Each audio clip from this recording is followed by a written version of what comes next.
T. Bradley in the building. I apologize, man. Oh, I broke the door. Hey, bro, you acting like a real celebrity, bro. I said 1 o'clock, it's 1:30. No, you know what happened? That's how you do in San Diego? No, you know what happened? Talk to me. I went to the wrong gym. You gave me this address. So check this out. This your contact. Check this out. No. Hey, she asked too. She was like, is he good? I'm like, you know where he going. While you looking for that, let me just say this, bro. It's some clips that's gonna happen today that's gonna go viral. I just want you to know that. I got a feeling the way you came in here with that San Diego outfit, you finna say some stuff today that's gonna go viral. I just want you to know that. I already feel it, Good bro. to see you, man. Hey, bro, you got a cold fit on, my boy. Hey, I'll wear that colorway in the ring. Oh, yeah. I would. Oh, yeah. I'll wear that colorway in the ring. I got some socks like these joints, too. Bro, I'll wear that colorway I in the ain't ring. put 'em on. Hey, I'll have some cold boxing shoes, that same colorway. All right, well, you know what, man? Let's get it popping. Welcome back to another episode of The Art of War. Today, my guest is a boxing brother. He's a former colleague of mine, one of the most outspoken voices in the game. He's a 2-division, 5-time world champion, and a first ballot Hall of Fame. I want to welcome to the show, Timothy Desert Storm Bradley. What's going on, baby? Man, we at the House of Boxing in San Diego. Man, you live where a lot of people want a vacation. we come to San Diego. It's beautiful down here. Yeah. And I appreciate you, spending some time with us, man. I've been, you have been working for ESPN for a little bit of time. We'll get into that. But, man, you've been going to war with your phone, brother. You be taking these walks in the neighborhood, and you make these videos, and you aggressive, you Tim. That is raw, uncut, but you speaking your truth. What made you start doing that? You know what? Not being on ESPN. You gotta have an outlet. Just have an outlet, man. Like boxing, I need it. I need it, man. I'm nothing without it, Drake, for real. What kept me out of the ring was being on air, on ESPN for 8 years. And now that we no longer on ESPN, it's like, I need to be able to speak and give my opinion. I've kind of got accustomed to being a voice in boxing. I feel like my voice is needed, just from a realist standpoint. Like a lot of people, my delivery might not be what everybody like, but, it's funny because when we were on air, we would say the same thing, but you would say it's so clean and so polished, and I just come out, hey, he needs to keep his day job. You know what I'm saying? That type of joint. So, but that was just it. Just a channel, just an outlet, just for me to be able to speak my mind and say what I want to say. So you get some inspo. You start feeling something, and then you just turn the camera on and just go for it? It's me and my phone. Yeah. That's it. It just, right here, me. Ain't no special effects, people. My channel is my channel. No special effects, no cameramen, none of that. No women, no director, none of that. Just me, straight with my phone, personal. You not editing them videos? I don't, no edit. Straight shooter. Straight out there straight to the internet? Shooter. Straight shooter, man. You know what I mean? So you see the imperfections. You see how I'm really thinking. Everything is on the fly. Whatever comes to me at that moment, I speak my truth, man, and what I truly believe. But yeah, it's working. I feel like with your approach, people gonna either love it or hate it. They gonna love it. So some people say, man, Tim telling it like it is. Even people that might not rock with you, they like, man, I gotta give it to him. He spoke the truth with this situation.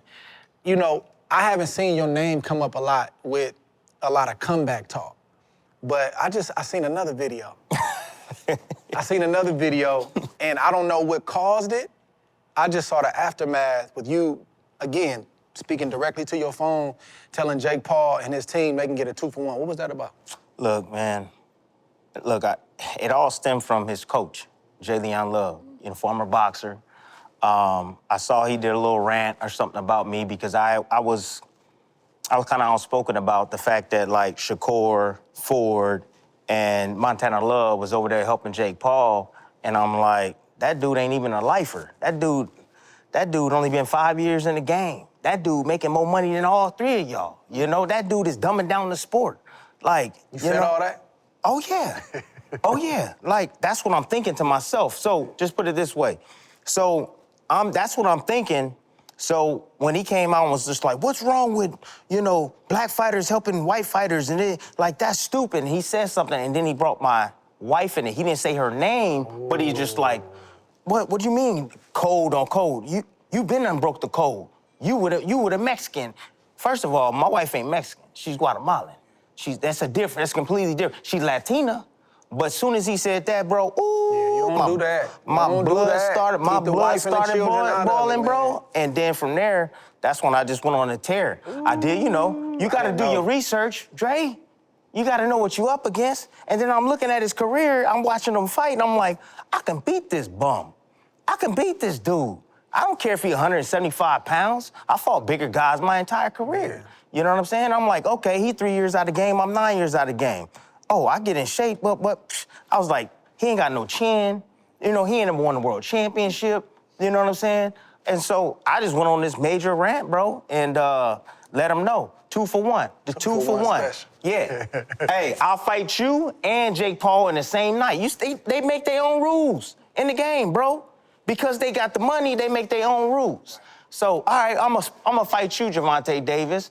I'm 200 pounds, but I want to get in the ring with you because it's gonna generate a lot of money and a lot of buzz. You know what I'm saying? And then he's screaming about he won a world championship. He rated in the top 10. Like, bro, come on, bro. You get out of here with that fake stuff, and that's just me. You know what I'm saying? And I know, Dre, I know, like, you know, you do your business, you do your job, and I know how you are, you know, but me, I'm gonna speak my mind, and I'm just gonna keep it 100, man. Jake Paul is fugazi. He's fake. That's how you feel.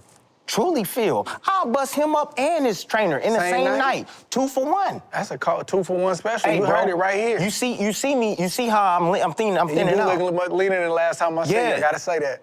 A lot thinner, you know what I mean? And he got my blood boiling, bro. I don't want no details, but have you gotten any response from that?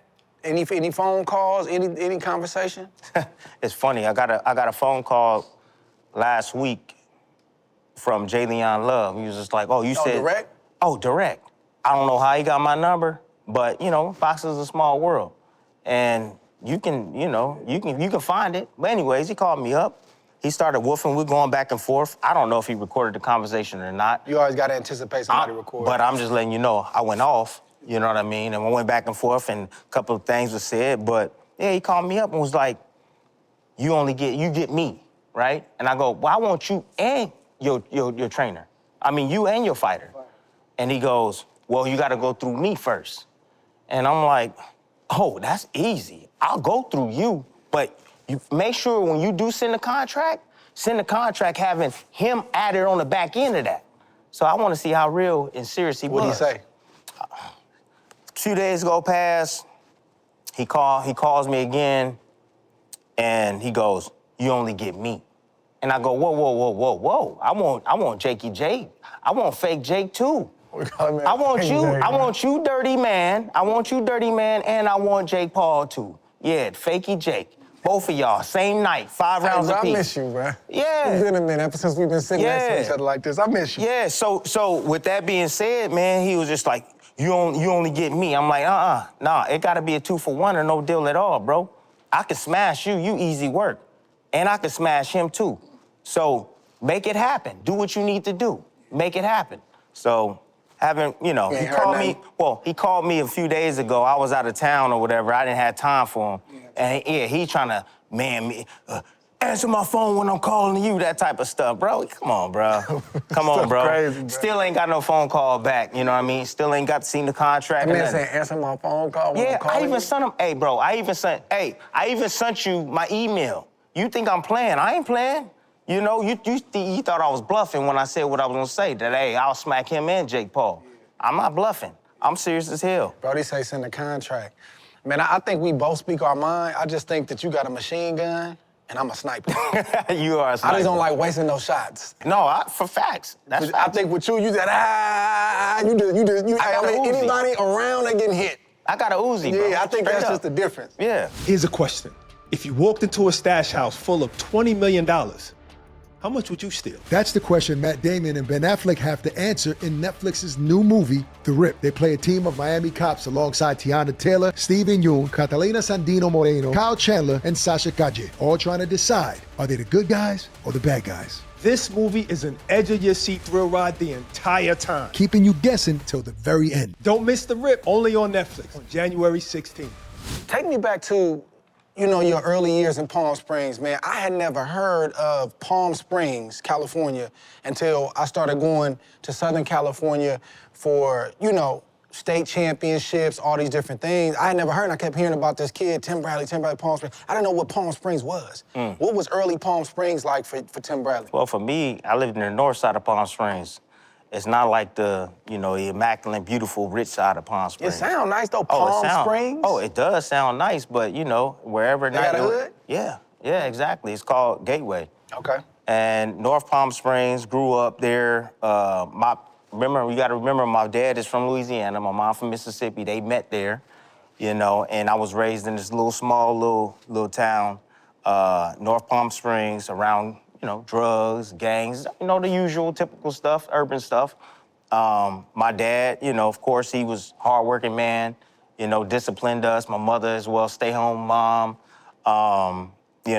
She was a disciplinary as well. Really? While my mom was Trill with that We belt. didn't see a lot of moms during your career. You see her here and there, but more so pops. Well, with that belt early on, She not playing? yeah. See, that's what's missing in the world.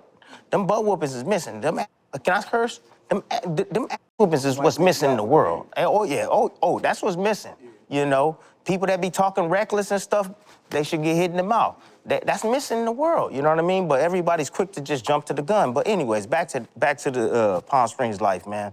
So I was just, again, I grew up in a rough area, man.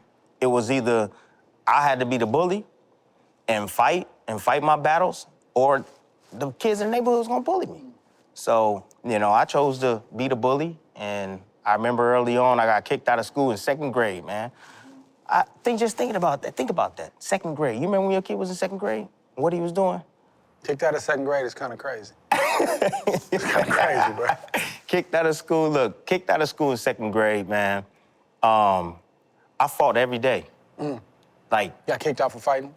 yeah. I actually got beat up. It wasn't really, I got choked out. Yeah. Yeah, by That's a 5th grader. That's probably worse than getting beat up. Yeah, well, Choked yeah, out. yeah. Turn your lights out. Well, he did. He almost turned my lights out, man. But I'll tell you this, man. What ended up happening was my dad came and spoke to the principal. Okay. And my dad was like, this kid was bigger than my son. He was a 5th grader. I was sitting in his seat on the bus. And when he got there, he wanted his seat all to himself. And I'm like, man, I ain't getting up. I ain't moving. And the 5th grader grabbed me by the neck and started choking me, right? So my dad had a little confrontation with the principal, and my dad said, well, how about I choke you out? And then the principal was like, you and your son up out of here. So we had to go. Then I got kicked out of 4th grade, too, for fighting. I went to a school where it was mostly Latinos and Latinas. Wasn't a lot of people like my color there. So, a lot of racism, a lot of, racist jokes. I had to deal with a lot, So I was constantly defending myself, my sisters and stuff. And so, I got expelled out of that school, and then I went to a school by my neighborhood, and, it was my last straw. They basically said if I don't act right, then, they're going to expel me out of the entire district. And then I would have to go to LA County to go to school, the entire Riverside County. So I would have been expelled out of the whole district. So they put me over there with my friends. I had a little aide that was next to me all the time, making sure I was being watched and stuff. And I discovered boxing 6th grade, right in the midst of 6th grade. My friend was doing it, and we used to always slap box and stuff, and I was always a fighter, athletic, and, I begged my dad for about 2 months, to take me. My dad was a security guard at Palm Springs High School at the time, and plus, he worked at the airport, and across the street was a boxing club. So when my mom would go pick up my dad, that was when I used to beg him all the time, Dad, take me to the gym, take me to the gym. And he finally was like, all right, I'll take you to the gym. He was like, but only on one condition. If you like it, you can't quit. I said, okay, bet. So when I walked into the gym, just like this gym right here, man, seeing the bags hanging up and stuff, bro, I was like, man, what do you do with that? The smell, all the stuff. Everything. It was everything. Pictures all over the wall just like this, but just with champions all over the wall. It was fantastic, man. And I felt like I was at home. Mm-hmm. Your father, he was a 2nd-generation football player. He actually wanted you to be a 3rd-generation football player, from what I read, until the boxing came in. So he was kind of like trying to figure that out. Is that true? Yeah, so my dad played football in high school. he wanted me to play football, but once boxing came along, Dre, and he saw how talented I was, It's hard to deny. yeah, then he kept me away from football, tackle football. Really? Yeah, my dad kept me away. He allowed me to play a flag football, but when it come to tackle, he was just like, high school came around, he's just Why? like, why? Because he said that everybody knows me in our area, and they're gonna target me. And what they're gonna target, they're gonna try to hurt me. And they're gonna target my knees. He was like, you different. They know you going somewhere, they know you're talented, so, they got a hit out on you. Everybody's gonna wanna hurt you. So he was just like, I'm not gonna allow that to happen. And he was like, and plus you small. I know you strong. He was just like, where you gonna go from there? You think you gonna go to the NFL, go play? Nah, I wasn't book savvy. I wasn't, you know what I mean? I did what I had to do to pass school. I wasn't the smartest worm out there, but I was athletic, and boxing was my calling. From the first time I saw you as a kid, you always been a man child. You've always had the physique. Always had the physique. Like Tim Bradley had the muscles. How did you build that physique? How much of that was natural and how much of that was you and your father building that in the garage and at the gym? It was my dad early on, man, making me earn everything. And he used to make me earn everything with doing calisthenics, push-ups and pull-ups. And, I wanted a motorcycle. So it was a friend of mine that got a motorcycle in the neighborhood. And then another friend of mine got a motorcycle, and I'm like, man, I need me a motorcycle. You know what I mean? I need me a little quad. My dad was like, and I was 5 years old, he was like, you too weak. You're not strong enough to handle it, the power, I wanted a little 50, a little zinger. And so he was just like, every day, I need 100 push-ups and 100 sit-ups every single day. Every day? Every day. As soon as I come home from work, I'm right there. I got to the point where I could do 100. I'm 5 years old. I can do 100 push-ups nonstop and 100 sit-ups. Nonstop. Just flip over, boom, 100. Boom, flip back over, do 100 push-ups. Easy, like nothing. 6th grade, 6 years old, around, I would say, around December time. I was just about to turn 6, in August, coming up that August, but I still was 5.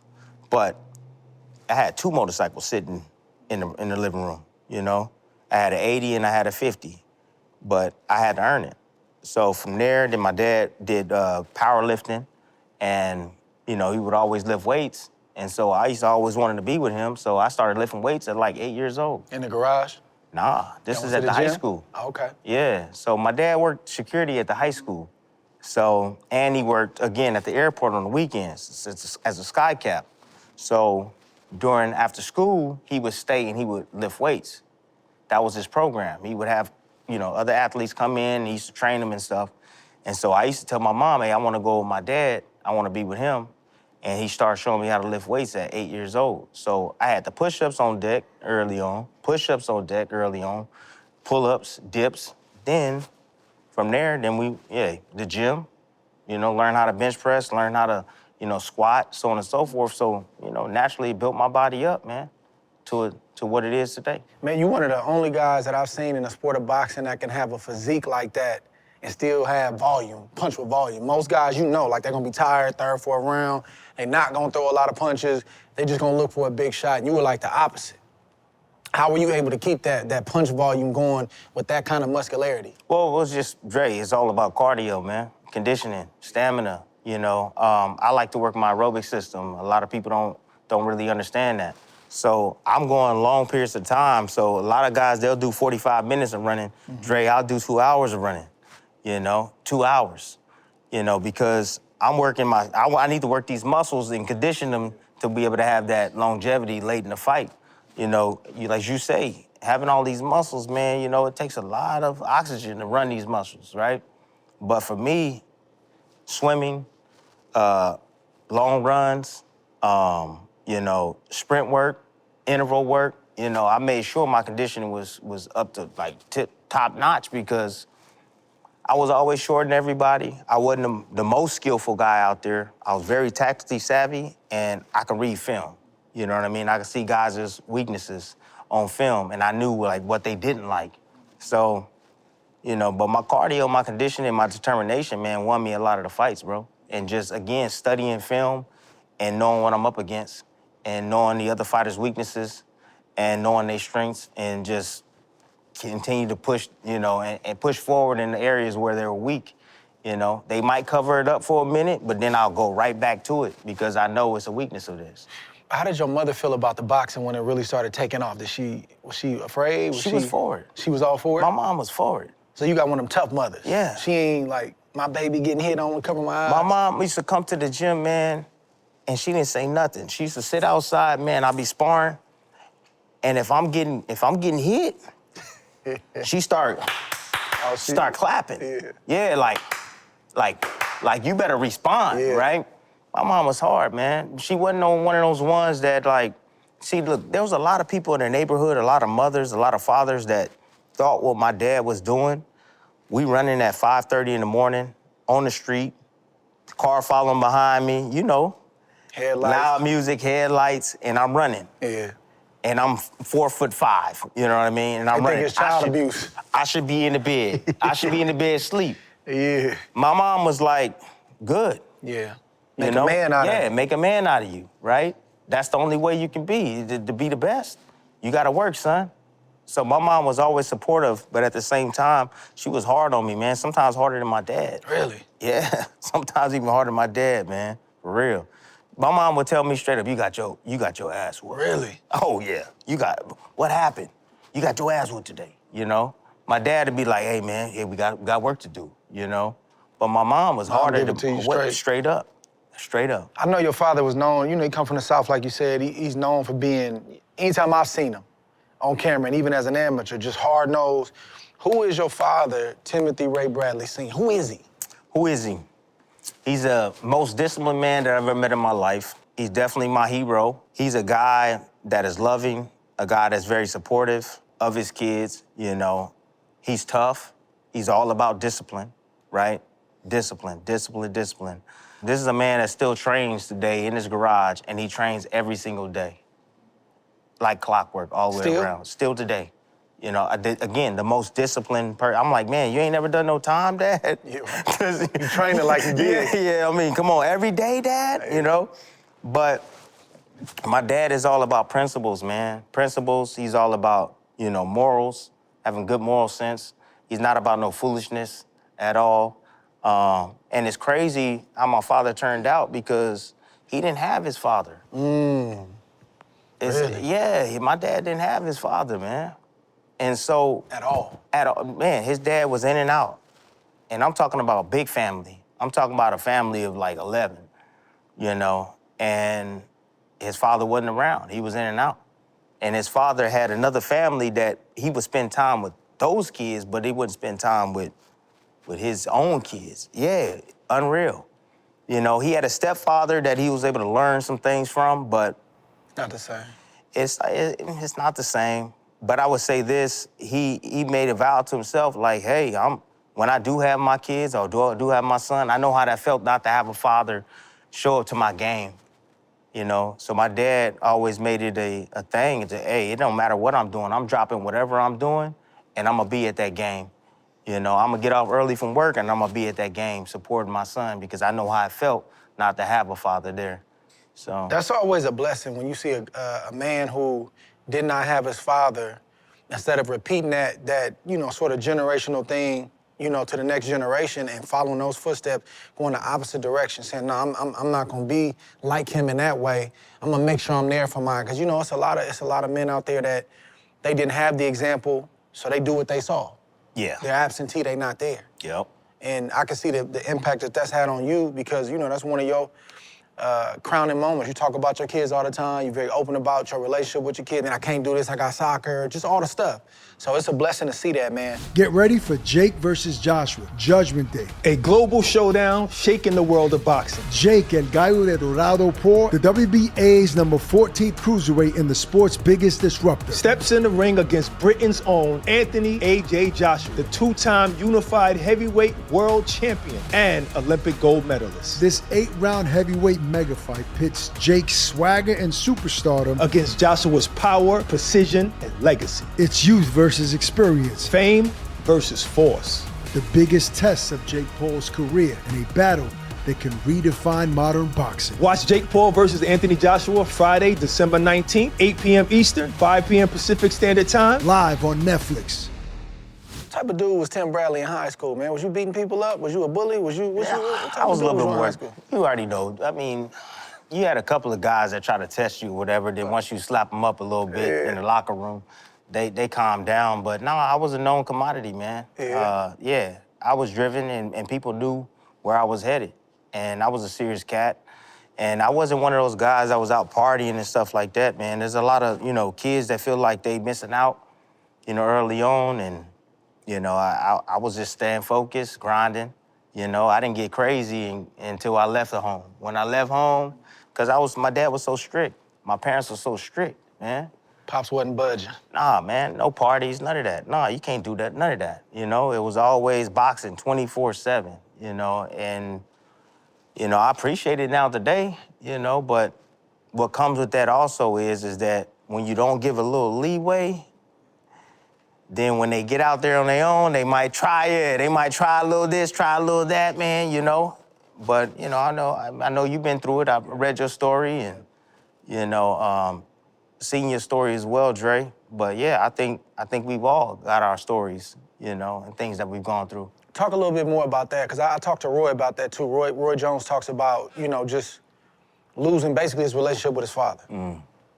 And his father he like, man, I'm okay with you staying on me, but the way you stayed on me, and he said, you wasn't on my sisters like that, you was just on me. And then for Roy, it turned from just having a hard-nosed father to getting abused. You don't do right in the gym, you getting hit with sticks and getting hit with belts and stuff. So that's extreme, but talk a little bit more about the losing a childhood type of thing, because I'm torn on this, right? Like, I look at some of the stuff I missed out on, and I'm like, I probably should have missed out on that. But then, to your point, I probably should have had a little bit more leeway, because then I started to rebel at a certain point, like, man, I'm gone. I didn't care. I said I didn't care about boxing. Yeah. I didn't care about the Olympics, because this is all I do every day. Yeah. What's the balance? Can you be a great world champion and a Hall of Famer without living like that? Is it a balance with a sport like boxing? Look, man, I think there's balance. There needs to be balance to everything. I definitely feel like, I'll give you an example. Even when I was out there in the street and I was partying and stuff, when I, went off to college and went up to Michigan and stuff like that, man, like, boxing still came first. So I would prioritize my boxing because that was instilled in me. I had to work, I had to run. And, if I'm out there partying, I still gotta sacrifice and I still gotta get up, 5 in the morning and go run with the team and do what I have to do. I gotta pay the consequences for that. So, but yeah, I think balance is needed, man. And I think each individual is different. So that might work for me, but it might not work for you. You might need a little bit more freedom, or a little bit more trust. Sometimes when you're young, it's just like we thinking like, yo, you don't trust me, you don't trust me, you don't trust me. And we parents, we kind of like become these helicopter parents where, we don't allow them to do certain things, man, and that's when they start rebelling, But if you can have an open relationship and communicate, I think that anything is possible. And that's what's with my kids now. I'm not like super strict on my kids, but I'm to a point and to a degree. It's like, hey, I'm gonna give you a little leeway, and they understand the plan. So, like, my daughter's in high school now, and I'm like, hey, look, you get one social media, outlet.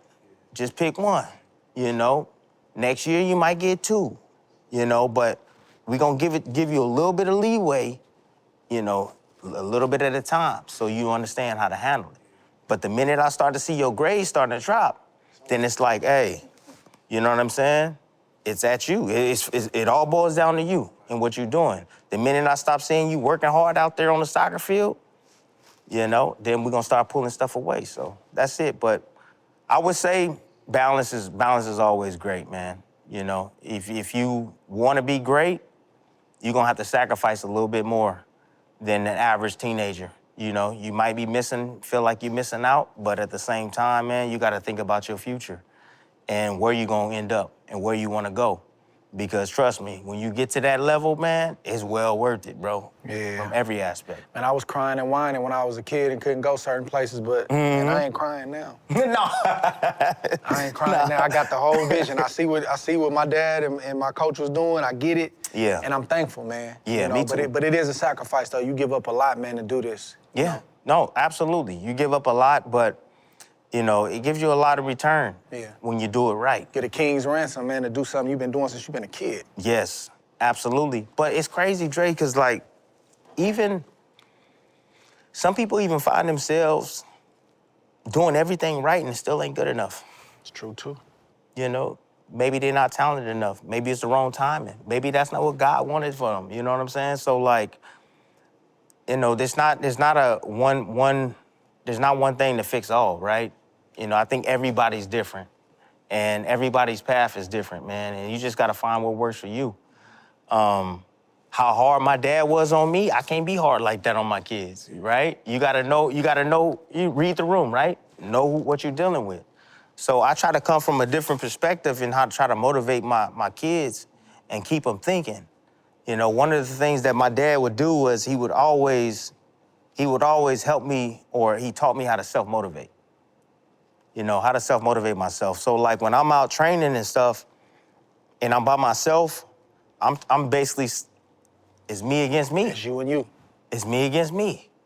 But then, when I need a little extra boost, I'm thinking about the other person across the big, the big pond, doing the same thing I'm doing right now. You know what I'm saying? Am I gonna let that person outwork me? No. Let me get a little bit more in. Let me go past him. So that's just it, man. Man, we cross paths a lot in the amateurs, man, because, you Southern California, I'm Northern, and we would have to go through that region to get to the nationals. So any national we wanted to go to, we had to go to SoCal. And, man, you beat my brother, man. I'll beat you too, Dre. No, we gonna get to that in a second. We gonna get to that. That's the next question. But you beat my brother, man. I think it was probably like 95 or something like that, 96, something like that. He tall, too. Bro, I was so mad, bro. I was crying, bro. Because y'all had one of the last fights of the tournament. It was. To determine who goes on to the Nationals. Man, you beat my brother, but I got a chance to fight you a year or two later at the Blue and Gold tournament in Baldwin Park, California. Man, Now, just tell the truth, but tell me what happened in that fight. Come on, bro. Come on, man. You had your auntie as Tell the me what judge, happened. man. Explain what happened. You won 2-1. 2-1? But So you two had your judges voted auntie. for me and one voted for you? Yeah. But how was the fight, though? Was we rumbling? Oh, it was cool. Was we rumbling? I wish we had the tape, man. I don't even know. somewhere. I gotta find Bro, I'm telling you, like, I've gone back probably, like, I want to say 15 years ago, and I saw the tape, but I don't know where it is. My dad has it. Ooh. I think he has it, man. But Tell anyways, Pops to unearth that tape, man. Please. You don't have to, but I'll just tell you this. Dre was one of the most talented fighters, man. And I'm not saying this because you know how high I'm on you, bro. He was one of the most talented fighters that I've ever been in the ring with, honest to God, truth. Like, what I remember most was how, because I put pressure on you that was endless. Kept coming. I'm talking about pressure. I'm talking about eating shots, still swinging. Yeah.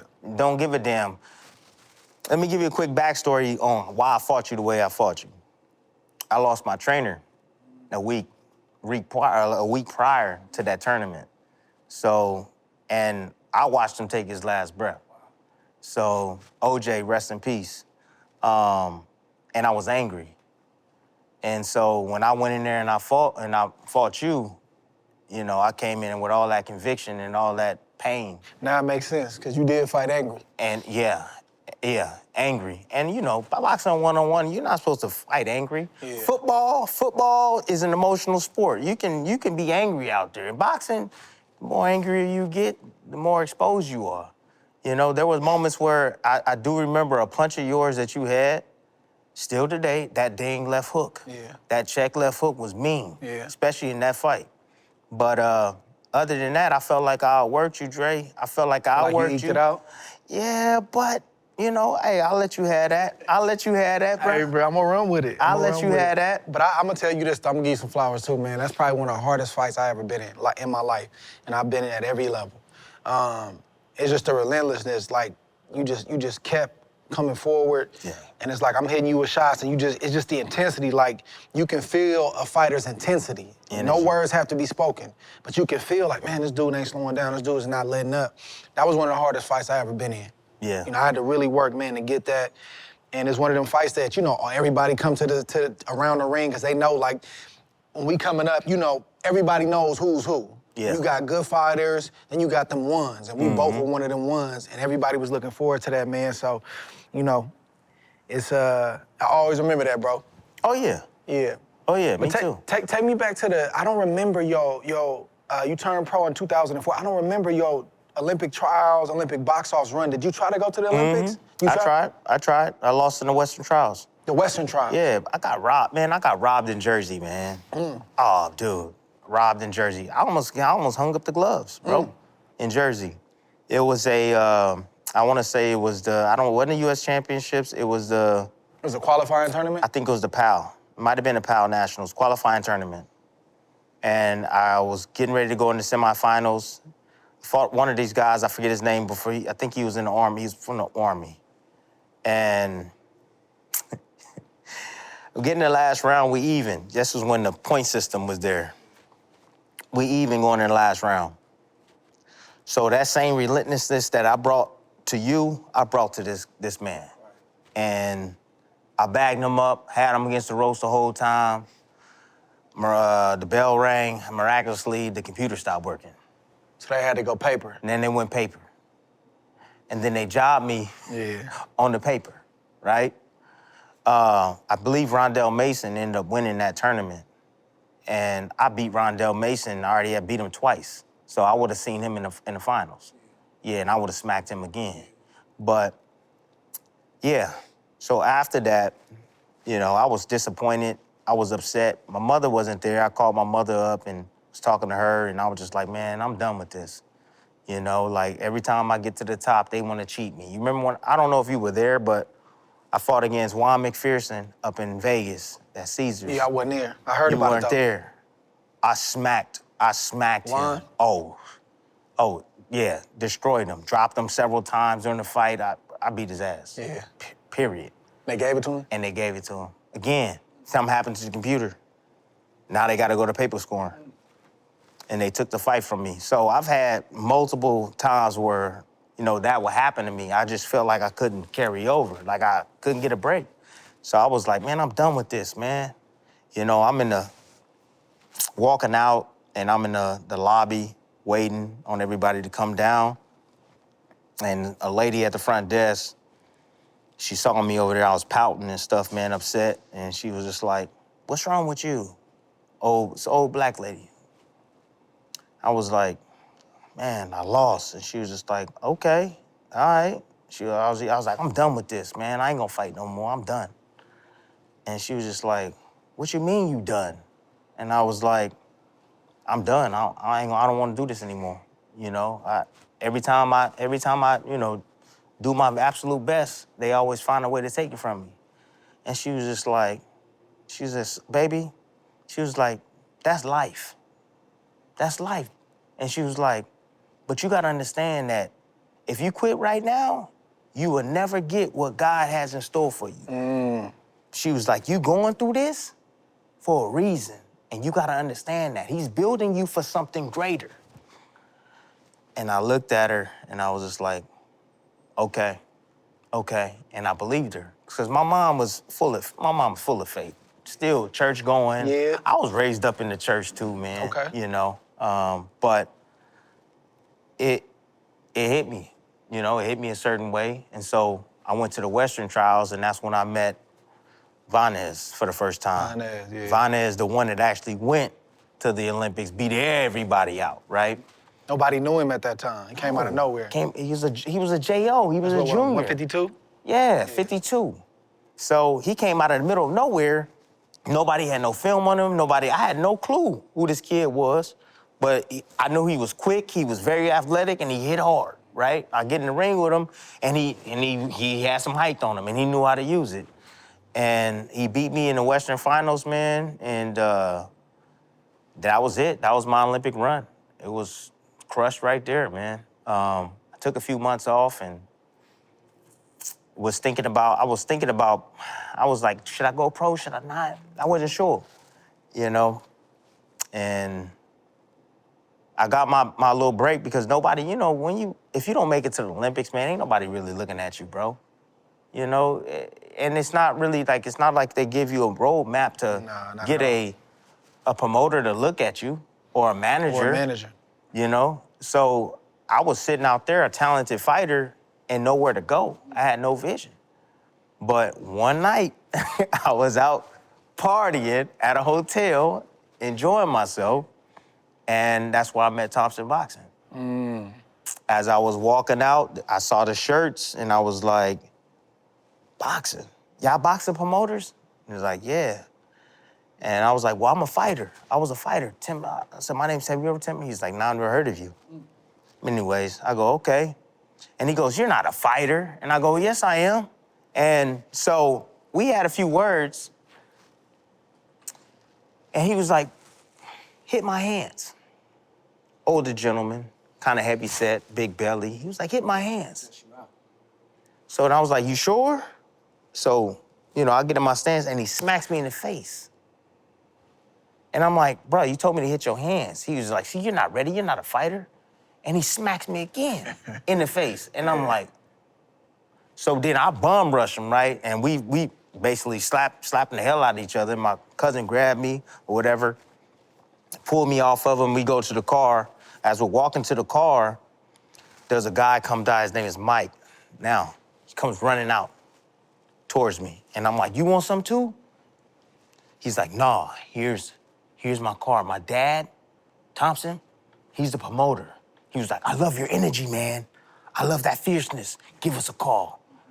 And so with that little card, I gave it to my father, man. And then when I decided to turn pro, found a pro coach with Joel Diaz, and then from there, we called Thompson Boxing, and that's how Thompson Boxing got Was it Thompson Boxing and Top Rank initially? Was it a co-promotion or just Thompson? It was just Thompson Boxing in the beginning, bro. And then as my contract, I fulfilled my contract after 2.5 years, then it went with Gary Shaw, a collab with Gary Shaw. Thompson and Gary? It was Thompson and Gary Shaw. When did Top Rank come in the picture and why Top Rank?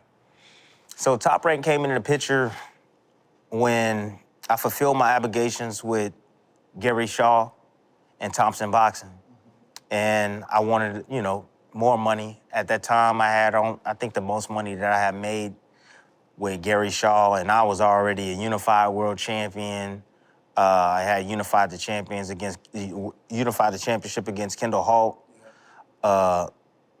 Was $350,000. That was it. I mean, I was a unified champion. I had multiple title defenses. I unified the championship my second title defense. And so, I was ranked. You know, I was ranked, and I was getting close to the pound for pound list already. And what ended up happening was I went to a Top Rank show. And I was able to speak with them, you know. Did they know you at that time? At that time, no. Okay. They didn't know me at that time. But the only way I was able to get to them was through Cameron Duncan. So on the way up, Dre, let me give you a little backstory. On the way up, I didn't have a manager, Dre. I was believing everything that the promoter was telling me, bro.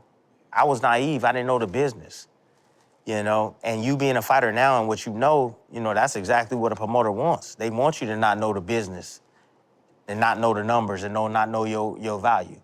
So yes, sir. When I didn't have that, and there's no disrespect and no shade to anybody, I'm just saying and speaking the truth, right?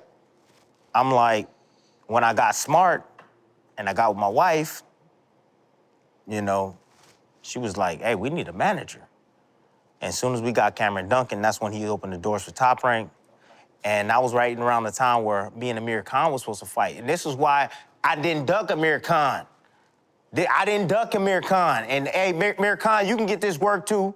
You can be a part of the 2-for-1, a 3-for-1. Put Amir Khan in there. Yeah. You still Oh, want I a mirror? still want a mirror. Oh, yeah. Oh, yeah, I want you a mirror, Hey, no bro, doubt. you want smoke with everything walking, man. Bro, Come these on. hands still work, Dre. Yeah. I left the game at 33, bro. I still had fights still on my contract, Right. bro. I left the game because I was like, all right, I'm good. But, you know, that's how I got with Top Rank, man. You know. What up, what up? It's your boy Ak, and we teamed up with DraftKings Pick 6. You know why? Because boxing is on fire right now and is about to close out with a bang when Jake Paul takes on Anthony Joshua. But Rock, we've never in a million years would have thought that we would have gotten this fight. No, and this is what the critics need. First of all, they always criticize Jake Paul's opponent. Rightfully so sometimes. I thought he had some good opponents in there, but this one right here, who are literally outmatched, outgunned, out everything. It shows he got a lot of guts. It's a win-win for Jake no matter what. If you're looking to get even closer to the fight game, we highly recommend DraftKings Pick 6. It's my favorite choice. Pick 6 is the newest pick'em game, which is available in many states, including Texas, Missouri, and California. It's an amazing offer for new DraftKings customers. Play just $5 and receive $50 in Pick 6 credits. You can ride the upside with DraftKings Pick 6. Don't wait. Download the DraftKings app right now and use the promo code SMOKE. The crown is yours.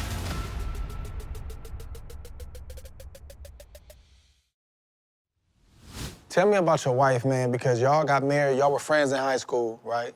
Nah, not really friends. You knew each other? Yeah, I used to just see her. Okay. I And used to y'all say, got married hey. in 2010? Yeah. But she been right there with all the boxing business and as well as the businesses y'all got now. But, you know, she giving the promoters the blues, man. Tell me about her impact on your life, just as being your wife, but then also your business partner. She was exactly what I needed. I'm telling you right now, if I didn't have my wife, I wouldn't be where I'm at today, man. Really? That's facts. That's facts. So when I was younger, 23, I met her when I was 23 years old. I was everywhere, bro. You know, I knew what I wanted to do, but I didn't know how to get there. I was fighting, I was still partying, I still wanted to feel like a normal person. So I was out partying and stuff. Well, my wife came with stability, bro. She came with stability, and she wasn't a girl, she was a woman. You know what I'm saying? It was different. So I was in a long relationship with a girl for like 7 years, but she wanted the party life and she wanted to be hanging out and the company you keep, you tend to do what they do, right? So I'm like, felt obligated. I gotta be out there wilding out, having a good time, drinking and doing what, normal people do at my age. So when I met my wife, she wasn't about none of that. You know, she had 2 kids already. One, Alasia, who was 2.5. Robert, when he was 6. He was 6 years old. That's when I met him. And, she already had her heart broken once. She was married, got a divorce, and I had to make a choice. And during that choice, I called my mom up and I was just like, man, this is a good woman, but she come with the 2 kids and, my mom was like, look, if you love her, you care about her, you gotta make that decision, but just know that she come with 3 hearts, not 1. And as long as you love those kids like they yours, it'll work out. Yeah. And that's what I did. But as far as my wife being impactful, man, I just think from a discipline standpoint, you gotta have people that balance you, bro. You see how crazy I am.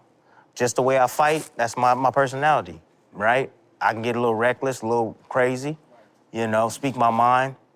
But she's more calm and she's structured and she has everything, everything on lock, man. You know what I mean? So she take care of the household. She became my manager. And the only way she was able to become my manager, especially in a game that's full of just men, a men's world, was she had to speak the same language.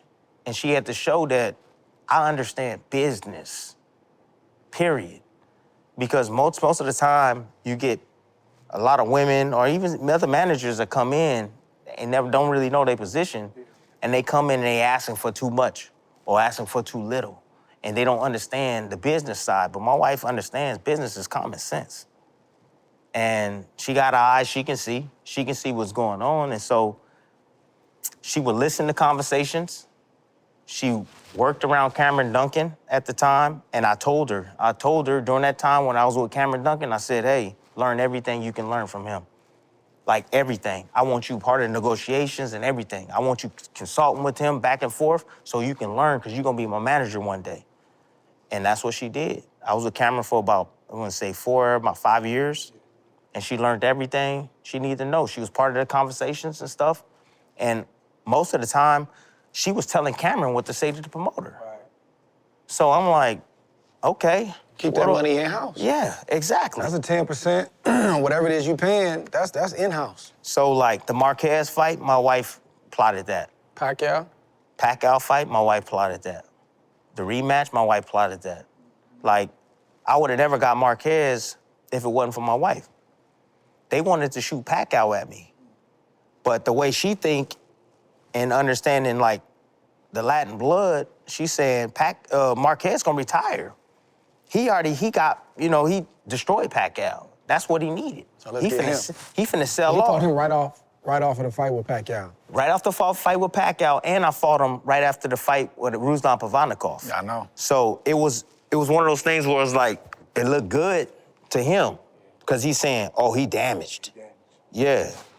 It took you about 4 years, man, to get to that first world title against Junior Witter, Nottingham, England. What was that like, having to go across the pond and deal with that kind of crowd for your first world title fight? That was easy. Yeah? Yeah, that was easy. What was the money like, though? Not a number, but I'm saying, did they just give you anything? Bro. Was your mindset like, let me just take whatever and then the next go around? Or were you like, nah, I gotta make sure this money right if I'm gonna go to the UK? Bruh, I signed a contract with $45,000, bro. I left for $26K. Hold on, bro. Wait, hold on. That's your training expenses? No. Nah, bro, come on, stop playing. I left for $26,000, Dre. The fight was 45? $45,000. To fight Junior Witter for Yes. the world championship? Yes. Overseas? I got 2 promoters, double dipping. Wow. 2 promoters, bro. Yes. 45? 45, left for 26. It costs 45 to get ready for a championship fight. That's a training expense. Yeah. So, Man, boy. the reason why I say it was easy was because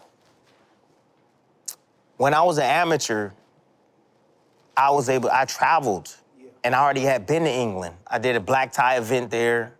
I've been to Paris. I've been to various parts of the world competing against, different countries. So going and having a black tie affair where they smoking in the arena, they drinking, table full of liquor, they drinking, bro, and being in hostel, being there, bro, like, I knew what it's gonna be like. It wasn't new to me. And so that's the reason why it wasn't nothing for me, because I've already had experienced that in the amateurs. But was that 45 like the first offer? I'm tripping on the. I'm Dre, sorry. Dre, did y'all listen count to him? me. Was that the was it? Dre, at the time when I fought for the world, bro, I wish I could tell you the entire story, man, and how there's little things that happened throughout my career. I had two managers at the time, but one was Cameron. No. Cameron didn't come till later in my career. See, that's why I got to sit down and tell you the entire story of my entire career and how I came up and how I evolved. But before I fought for the world championship, my first world championship, I had a guy named Camaro Mercer out. He was out at East Coast, and I had basically a sports writer. As a manager. As a manager, okay? The whole game. Yeah, but I'm gonna tell you why I signed with them. Are they the ones that negotiated this Junior Witter Yes. fight? Yes. They both still living? Yes. I'd like to have a conversation with both man. If we ever cross paths, I just want to ask you, like, how did that happen? Look, man. 45, bro? It was. Look. The reason why I got with these managers, bro, was because there was a point in time in a period where I didn't fight for an entire year. And I had suffered a broken rib, and I was waiting on my opportunity. So I had a title eliminator that I was supposed to be fighting against with, what's the guy, what's his name? Damn, what is his name? What's the guy that you saw with Castillo? Jose Luis Castillo, that's him. So I went to Mexico, Cancun, to fight him. He didn't make weight. Had a full training camp, spent all of my little dough that I had, and didn't get a check at all. Had no money, Dre. Didn't get paid, none of that. So I had to wait a while. Like, I was hoping for that money. I was praying for that money. So it didn't matter what the money was. I was always told that once I get that world championship, that's when my life gonna change. So if that was the money, I wasn't even thinking like that, bro. That was the money, period. Period. And that's why, like, I look at fighters today and I say to myself, I go, bruh, why you gotta take the opportunity. That's why I think the way I think. Take the opportunity, you win that, now you move on. You know, the bigger and better. So. Man, I need my chicken. Listen. I hear you. It's too dangerous, bro. It's too much going on, like. But you know that now, Dre. But I knew that then, even though it's always stuff you could do better, other tactics and maneuvers you could have did better, but I always knew, like, I need my chicken. Now, you do learn all the different pots. You start learning what a license fee is. Like, oh, you just offered me this, but the actual number was this. You learn all of that. Yes. But my team, man, I had a great team, man. You know, James Prince, and then Josh Dubin came in later. But I was always like, I needed my chicken, man, because one thing that I knew is, even as a young kid, I studied the game, and I would always, one of the tactics is they always promise you about what's next. If you do this, we're gonna do this for you. I heard that a million times. So my thing was, I learned to, like, understand the whole pot. How much money is in here? Don't tell me about what you giving me. How much money is in here? And I'm trying to make as much as I can make. But 45 is crazy, man, but you did that. Then you went on a cold run after you got that championship. Edner Cherry, Kendall Holt, Nate Campbell, Lamont Peterson, and you unified another belt in the super lightweight division, but getting ready for your 2011 fight with Devin Alexander, you are beating up and dropping sparring partners. You call your manager, Cameron Duncan, and you say, I need some other guys, man, get some guys in here. In steps Terence Crawford. Yeah. Tell me about that. Oh, man. Right off the, hey, look, Terrence lands, Palm Springs. Had you ever heard of him? Brother-in-law, never heard of him. Brother-in-law goes down, picks him up, straight to the gym. No, oh, we gotta go get your hotel or wherever you stand at. None of that. Straight to the gym, because I'm like, I'm gonna test this work. If this work ain't good enough, we got a red eye for him. We'll go back home, right? So, straight to the gym. I walk in, I see him off in the corner, plaits in his head, shadow boxing slow, and I'm like, okay. I'm like, who is this dude, right? Didn't ask his name or whatever. Business, none of that. Just was like, hey, what's up? That was it. So, get in the ring with him. My team is right here. This dude is by himself. Terrence is in the corner by himself. Ain't nobody. He came to my corner to get water after we spar, right? After every single round. But anyways, so first round goes, you want to fill out. You want to see what he knows, and I'm like, all right, let me see what he knows. I make a move, boom, I get hit. I'm like, damn, okay. Let me get a little bit serious with this man. A little bit more serious. Turn the heat up on him. Let me turn it up. Let me see if he lay down. So I turn it up, bing, bing, bing, bing, bing. He's like, bing, bing, bing, bing, bing, bing, bing, right back. And I'm like, ooh, okay. He got something, right? But then I will raise it another level. And then it's an all-out fight, right? But he right there hanging with me. Every time he's right there. He's like, And I'm like, damn, I was supposed to go 6 rounds that day. I only went 4. Ooh, who stopped it? Shit, the coach. By Joel. That's enough. You know, look, you know if your champion's getting beat up on in sparring, you know that does something to his confidence. So you wanna have that, but you wanna also limit it at the same time. You gotta find that balance. So I sat at the edge of the ring, something like this, sat like that, and I'm looking at him. You know, and he's kind of looking at himself in the mirror, and I'm like, who are you, man? And he's like, what? I said, who are you? He goes, I'm Terence Crawford. And I go, where you from, bruh? He goes, Omaha, Nebraska. And I'm thinking to myself, what the hell is in Omaha? I'm thinking to myself, what's in Omaha, right? What's in Omaha? Yeah. And I look at him, I go, bruh. I was like, you ain't no sparring partner. He go, what? I go, you a world champion, man. Straight up. And I was like, why? I was like, why you not fighting? Why? And he's just like, I don't know why. So when I got in the car, I immediately called Cameron Duncan. I was like, hey, Cameron. I was like, yo, what you doing with Crawford? He was like, don't tell me. You're sending him wrong, too. I was like, I was like, I'm keeping him. And I was like, do you want him? Can I buy him out his contract? And he goes, what do you mean? I was like, he whooped my ass. And he said, oh, I love Terence Crawford. I love Crawford. What are you talking about? And that's when me and Crawford's relationship started to build, because I recognized that he just needed a little direction. Right. And that was it. Did he stay for the full camp? Oh, yeah. He stayed. And so I sparred him on Monday. And so then I'm going over the film and studying him and looking at his mistakes he made on Monday. But then Wednesday come, and he's a completely different fighter. He adjusts again. But nobody was in his corner. So he doing that. By himself.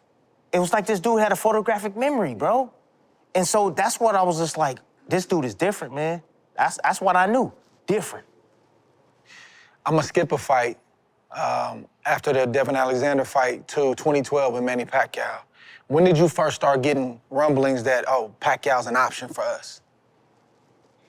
As soon as I met with Top Rank through Cameron Duncan, and I avoided that fight with Amir Khan, just basically solely on getting the Manny Pacquiao fight, which was big worth opportunity. $5 million. Now, come on, dog, do the math. 1.2 million, $5 million, Manny Pacquiao. You know what I mean? It had nothing to do with not, fearing some Amir Khan. It was more so business, right? And this is the number 1, number 2, wherever you have them, fighter in the world. This is what every fighter dreams of, but fighting the best. So I knew right out the gate, as soon as I got with Cameron Duncan, because I knew his affiliation with Top Rank, that it was a possibility that I was going to have an opportunity to fight Manny Pacquiao.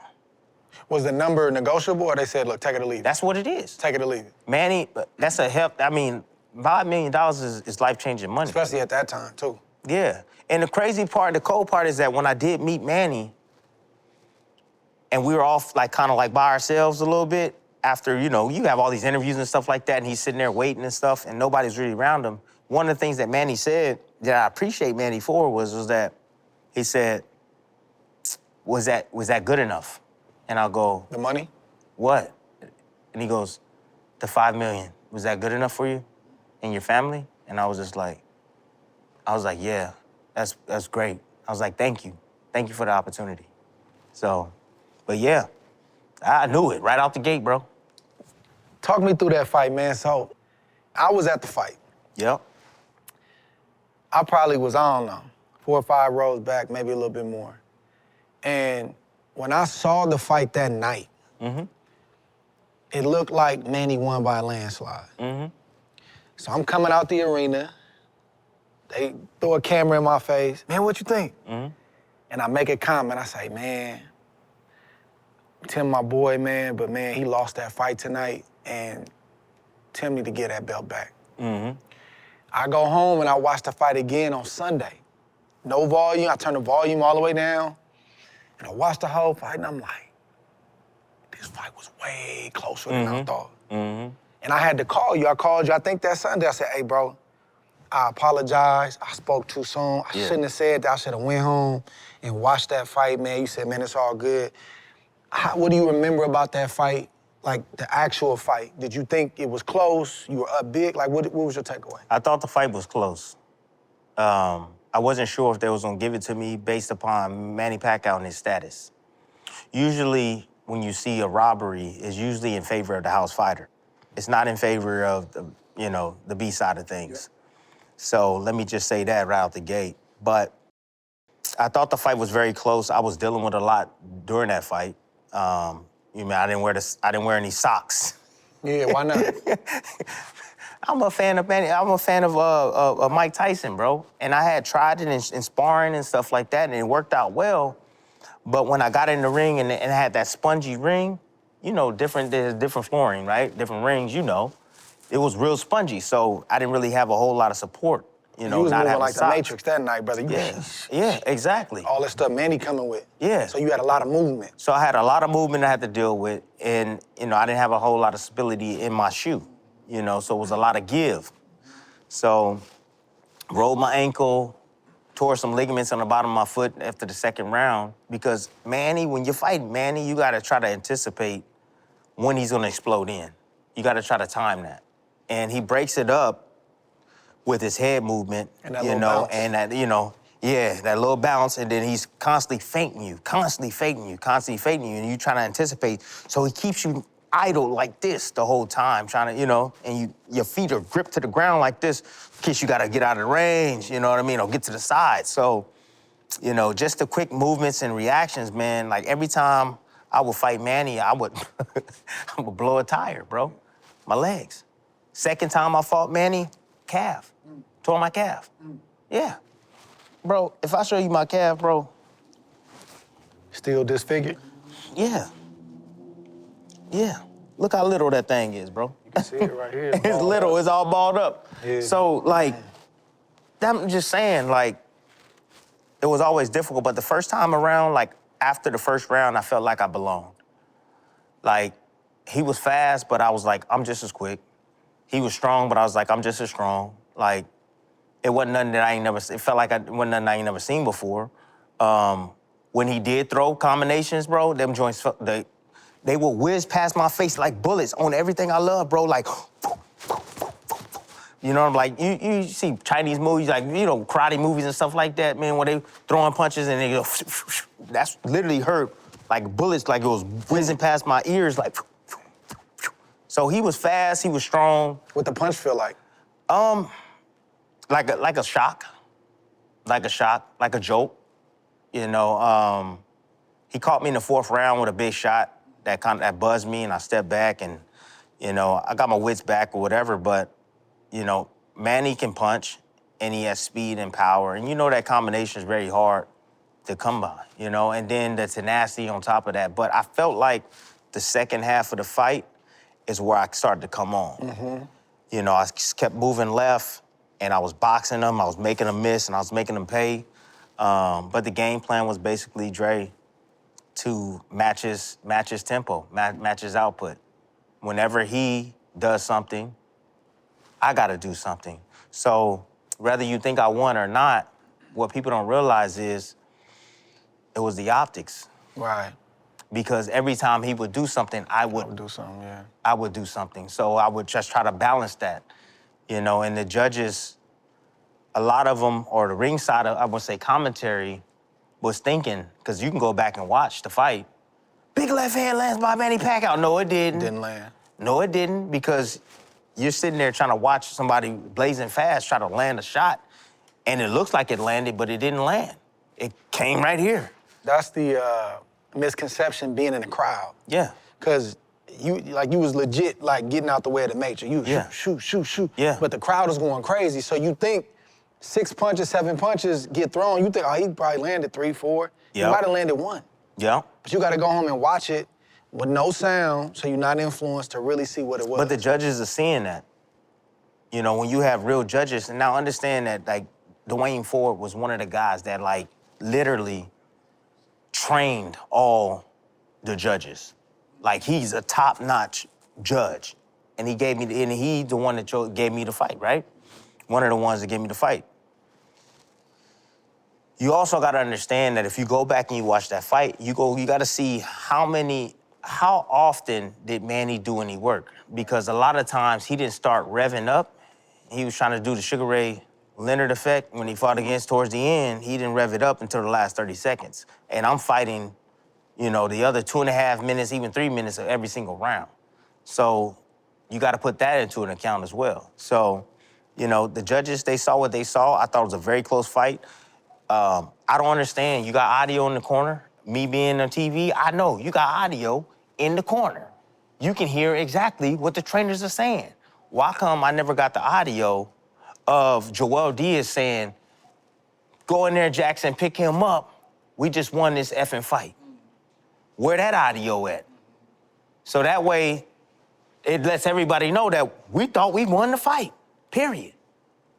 But, that audio ain't gonna appear. It ain't gonna appear. I think for me, man, what it showed me was that you belong at that level. Because you see a guy that goes and faces and fights at the top level, like another champion, or face a legend like that, and they don't perform. They don't, like, they're half of their normal selves. They're not, the lights are too bright, the moment is too bright, and I saw you still be yourself and actually raise your game, regardless of what people think about the decision. Like, when you're missing, or trying to make a miss, and you're trying to get yours too, that lets you know he dialed in. Yeah. He dialed in, like he's really trying to win. He's not just here for a check. Yeah. Man, you get wheeled into the post-fight press conference because of what happened to your feet, but then it's crazy backlash after the fight. It's the type of backlash where you said you got death threats. Bro. All kind of crazy stuff happened. What was the post-Manny Pacquiao one experience for you? Death threats, crank calls. When you're out and about, you hear the whispers, you hear the chatter, you see people laughing, so you have to deal with being humiliated. My kids, that's what really hurt me at school. Man, that's what really, crushed me. My kids at school, getting somewhat bullied in a way. Mm-hmm. They talking about your father, right? So they had to deal with that as well. But it got to a point where it felt unbearable, man. I felt like it was me and my family against the entire world, bro. Everybody chimed in on it. It wasn't just, one or two people. It was the entire world, bro. And you gotta imagine having the entire world looking at you and thinking you the laughingstock of boxing, bro. And all I did was go in there and do my job. You know how depressing that is, man? You thinking that you win a fight, you're gonna be glorified and uplifted. Your biggest moment. Biggest moment, man. I did my job, bro. And it gets taken all away. And it's supposed to feel sweet, but it feels bitter as hell. And I felt like, honest to God, man, it was a moment, man, where I felt like I don't even want to be here, man. Like, what's the point of even doing this anymore? I don't even want to live no more, man. Like, what's the point, right? And some people can look at that as being soft. However, I didn't take my life, right? I stayed strong. I stayed resolute. And, I feel like in those moments, man, God will speak to you, but you got to hear him, bro. And at that moment, it happened when I was on vacation. I was in Hawaii, and I was driving. And I cut this car off, and he honked the horn. And I pulled back in the lane, and I'm driving, and I'm rolling down the window finna get ready to lay, because I got a lot of anger pent up in me. And he about to feel my wrath. Don't honk your horn at me. So I reach out, go like this, roll down my window, and I'm going like this, and he comes driving by, cheesing going. And he put up the shaka sign, and I'm like, damn. I look at my rearview mirror, and then my kids in the back are like, they waiting on me to react, and I'm like, and my wife is looking at me like, what the heck, you know what I mean? And I'm just like, okay, all right, I understand what it is. So I felt like the whole world was against me. I felt like there was no good people in the world, Dre. But this showed me that there are some still good people in the world, man. Some good, honest people in the world. I was generalizing the entire world. And it made me hate the world, and made me hate the world that I lived in. I didn't want to be here no more. But at that point, I was like, I'm good. God spoke to me like, hey man, it's gonna be all right, right? In that moment, just a little simple thing Still like that. some love out there. Yeah. And so from that day forward, I told my kids and my wife, I just said, look, I'm off of social media, no longer listening to anybody. The only thing that matters now is what's on my call, right here. What's in my household, that's the only thing that matters. I don't care about anybody's opinion. I said, moving forward, I was like, ain't nobody gonna ever affect me ever again. Ever again. It was like I heard so much that I became desensitized to any type of negative thing. Like now I fiend for it. I fiend for negative attention. I fiend for, like, you wanna say whatever you wanna say because I know who I am. I know what I'm about. I know what I bring. You know, I know my worth. So that happened. That was a blessing in disguise. Oh, it was hard, but I feel like it's a blessing because now the position I'm in now, where you're going to get the ridicule, you're going to get, you know, people talking about you constantly, you know, especially talking boxing, that I can deal with it. And not only that, I can deal with it in life. And I can instill that into my kids. Because you know these kids, they still get bullied and, you know, racism still exists and so on and so forth, bro. And they have to deal with that. My daughter just got done dealing with that, you know? So I gathered strength, man, from something that was negative, man. Negative and you know, was tearing through my life at one point. So, and Yeah, that pressure, man, can make you if you respond the right way like you did to it. And that's what the people online don't understand. I don't even know if I don't even know if I call a lot of these people fans, because a real fan of the sport, somebody that really loves the sport, they're not gonna get on social media and say nothing crazy to a fighter. It's cool to share your opinion, man. I think this guy did this, and be respectful. But you can't say you're a fan of the sport. You may be a fan of people fighting, but you're not really a fan of the people in the sport being disrespectful. But what they fail to realize is that we've shown as athletes that we can get in the ring and do something that a small percentage of the world can do. not a But then recreational sport. It's not. And then we also can deal with the other stuff, the chatter. While you're trying to do your job, you got people, oh, you suck, oh, you this, oh, you that. They can't deal with that. But they're good at dishing it out, though. So that's why athletes, man, are very, very unique. And the ones that can respond well to it, it makes you grow up. Even as a grown man, you still gotta grow up sometimes and realize, okay, everybody not gonna love what I do, and sometimes I'm gonna give my best effort and get no love for it. It's funny you say that, grow up, because I feel like at that point, that's when I grew up. Yeah, for That's real. when I grew up, man. You know, you gotta be comfortable in your skin.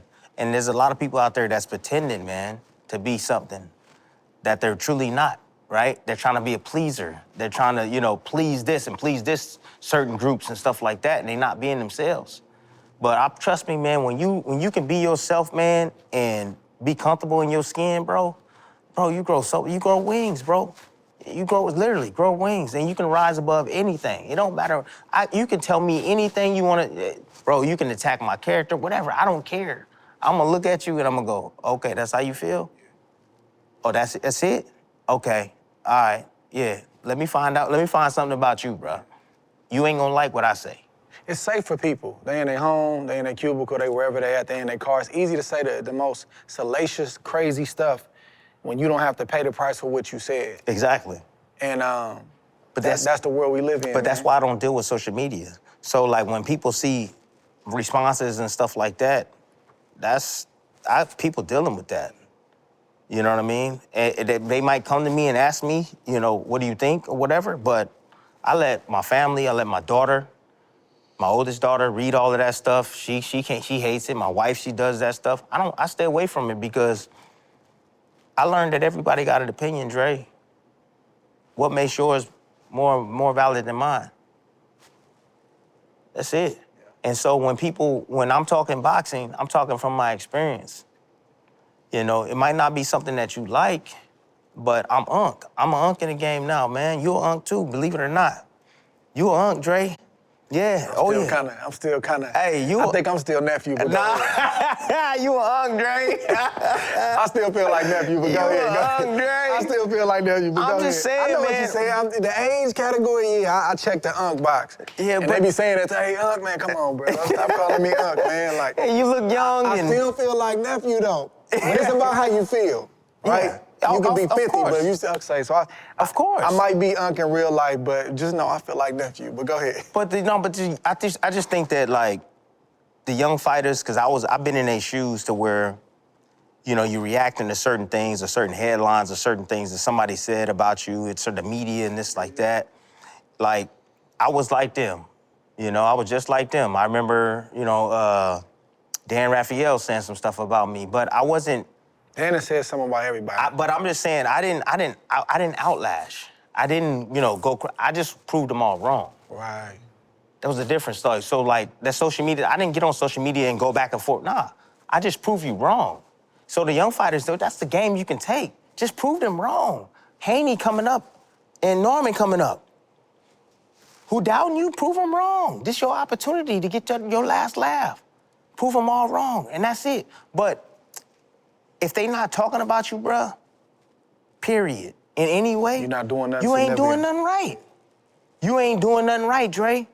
So when you look at it from a different perspective, when you getting heat from everywhere, man, and you understand what it's all about, that little small talk don't mean nothing, bro. Just like you said, they over in that cubicle. Safe they over in there. this, and they safe and far away from you, bro. Because I know you won't say that to my face. And it ain't real, because I didn't have people say stuff throughout the years, and I'm like, man, you don't really feel like that. Oh my God, you responded, bro. I'm just playing. I'm just trying to get a reaction. Yeah. You're not really serious about this. But it's a scripture, man, that in the Bible that really helps me.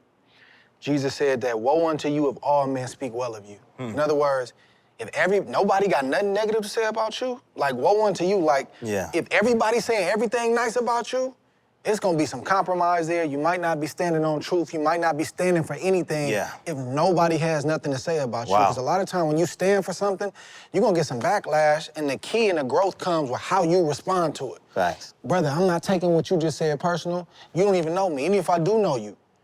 If I gotta have a conversation with you, I have that. But the truth is, it's like, you can say the craziest thing about me, my career, brother, you're not stopping nothing. I'm still me. I still did what I did. I'm happy. I'm enjoying my life. Yep. Y'all out there watching us. That's how you critiquing, because you watching us. Yeah. And I'm gonna enjoy the rest of my day. Yeah. I hope you do the same. Yeah. When you can get to that place, but them experiences that you went through, with the Manny Pacquiao stuff I've been through, that helps you evolve as a man now. Yes. Not just a fighter. Yes. Where I can sit back and say, man, I understand it. Yeah. Oh, you getting the Hall of Fame? Brother, Yeah. moving on with my day. I can't give you that kind of control over me. Somebody way on the other part of the world or somebody in another city, you can't decide to do something or say something on social media, whether it's a writer, blogger, YouTuber, and think that you're gonna make my day bad because you said something. That's far too much control.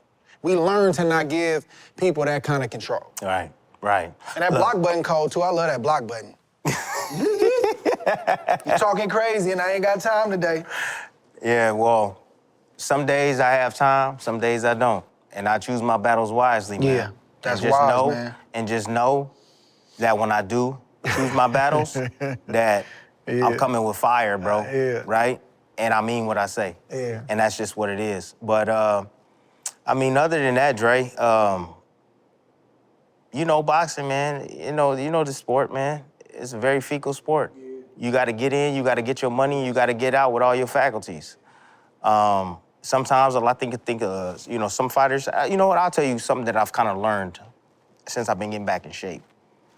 And I want to say something to like Manny Pacquiao and stuff, because I would say I was hard on him a while back when he was returning, but now I understand it because I'm starting to get back in shape. I'm running every day, training, boxing training, I'm doing my thing. Muscle memory is a real thing. It is. Oh, these hands, they work. They still fast. These legs, they still move. Still working. That head movement is still there. That experience is still in me, right? And you begin to feel good and start feeling like you can do it again, right? You have a lot of experience to go along with that. But it don't matter. I'm starting to feel like it don't matter the age, man. It's the mindset. So if you can physically do something, it don't matter how old you are, bro. Like, I was thinking Manny Pacquiao, 46 years old, looking at the back end of his career and thinking he can get hurt. This is a young man's sport. But I'm starting to think, you know what, man? I can do it too. I feel it. I know it. It's the mindset. He still has passion for the sport and love for the sport, bro. There's some guys that probably don't have that passion and love for the sport like he does, and they just doing it because they primarily need to be able to eat, you know? But Manny Pacquiao's a legend, man. He's done it at the highest level for a very long time, and so, you know, even with that age, bro, it just means that he's a special type of fighter, you know? But he wants to do it.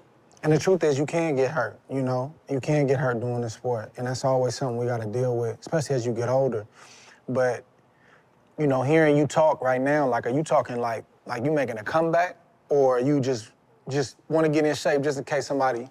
I wanna get in shape. I wanna get in shape because it's just in case. You know, that's it, just in case. What's your wife saying? She don't like it. My wife hates it. Every second of it. You know, I was up this morning, 5:30 in the morning, on the road, hitting that road work. Brother, you running at 5:30? 5:30. I ain't playing, Dre. Bruh, when you tap in, you turn that switch on, bro, it's hard to turn it off. That situation when Jay Leon woke you up?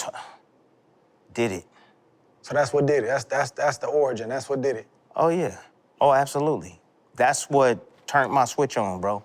Man. And I'm like, I'm gonna show you. I'm gonna show you. And I'm willing to do whatever it takes to make sure that I show you what I'm talking about. That's it.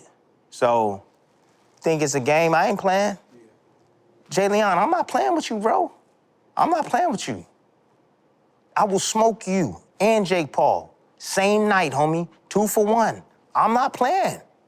Seriously. Hey, I'm here. You told me to get in shape. I'm getting in shape. But I don't think you understand, Jay. I don't think you understand what tree you barking under, man. You barking up on a real one. Hall of Famer, homie. Straight up. Yeah, and I'm gonna show you. First ballot. I'm gonna show you, bro, for real. So say what you wanna say. Go and hide in your little dirty corner. Do what you do. But again, tell Jake, I hope Jake survived this Joshua. Jake, I hope you survive. You know, I know Joshua ain't what he was before, but he should be able to get that done. He should be able to get that done if he ain't signed that NDA. Right. Yeah, you know that NDA, you please don't hurt me. Hey, I gotta win. Man, bro, if you get in the ring with a 65-year-old Mike Tyson, bro, you know what they'll say about you, bro. People were thinking that Mike Tyson had a chance. That's not Jake's fault, though. Bro, that shows you how cold Mike is, though. Mike did a great job, and Mike was in his best shape he could be in at that age. I interviewed him. That man looked like a piece of steel.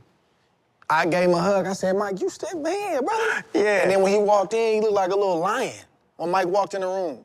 And I don't intimidate easy, and I ain't saying I was intimidated, but I'm just saying I understood why guys get intimidated by Mike Tyson, because he still got that. People believed in the idea of Mike and them videos he was posting, and you know, but your body only gonna do so much at that age. That's ridiculous. That is ridiculous. It's only gonna do so much at that age. Yeah, I get it, but that's ridiculous. The dude is a senior citizen, bro. Get in the ring. He ain't no average senior citizen. Come on, bro. All the mileage on his body, bro. I got you. That's what I'm telling you. That's what I'm saying. You dumbing down the sport. People were literally thinking that Mike had a chance. And I'm like... But whose fault is that? Well, it takes two to tango. But the one that was able to frame it up is Jake. But how you frame it, though? Mike played this part, too. Mike talking crazy. Mike looking straight into Mike got his money. Mike got his money. If Mike look into that camera and say something to you, you probably gonna believe it. Yeah, I understand. Before that fight happened. Dre, I understand all the money. I understand all of that stuff, man. But look, you're still dumbing down the sport. That was a joke. That was a circus, bro. And this Tank Davis fight, glad it got postponed or whatever it is not happening. That was a joke fight too, bro. Because when you're a lifer in the sport, bro, Yeah, and we you lifer. did it from the crib. No, you did it from the crib all the way up and worked your way to the top, bro. Yeah. It's different. We have a different respect for the game. Yeah. And we all gotta follow the same script. Just cause you popular, you can follow on a different script, bro. You gotta earn your stripes just like everybody else. You didn't earn the fight with Mike Tyson. You didn't earn that. You shouldn't even been in the ring with him, bro. You only been in the game 5 years. That's where I think, Dre. I'm torn on it, bro. Like, I personally don't, like, Jake Paul ain't all that old world champion stuff, like, and it could happen because you know how these sanctioning bodies play. But I don't knock him for his whole movement because if you build something outside of this sport, right, and those people follow you to the sport, and they're buying tickets or they're streaming, if it's so bad, then people shouldn't tune in. Because if he can get the numbers that he's getting, it's hard to say. You just got to understand what it is. It's not. You face certain guys. It's not real boxing. Now this situation with Anthony Joshua, that's a real fight. Yeah. At least I on agree. paper. On paper. But I can't knock you I can't knock your hustle when you've built something outside of boxing and you say, hey, yo, I'm coming over here to the sport now and I'm gonna pick and choose who I fight. Y'all come follow me. If they follow him, man, I just understand what it is. I know what I'm looking at. You're not gonna fool me over here. Save that stuff for them other people because I'm not gonna believe that I'm the face of, no, you're not the face of boxing. I'm not giving you that because that's for a lifer. But that's what he believes. That's cool. I can't knock him for that. People believe a lot of things for a lot of different reasons. I'm just saying, you can do all the rah-rah stuff. That's your business. But I just know what I'm looking at, right? But on the monetary side and it being an event, the truth is that when he does fight, it does bring attention around the sport. People debate, they argue, people want to see the fight. Is it legit? Is it him and Mike Tyson? No, it's an event. That's what it is. It's an event. It's an event. It's not a fight, Dre. But these type of things It's not a been fight, going Dre. on for years. Ali did it, Sugar Ray Robinson did it. Listen to those names, Dre. I got you.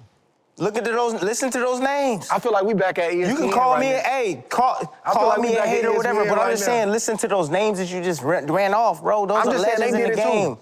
Those are John L. legends. Sullivan, he did it too. Those are legends in the game, For bro. sure. I paid it homage. Complete respect. Yeah, this is a dude that's been boxing 5 years.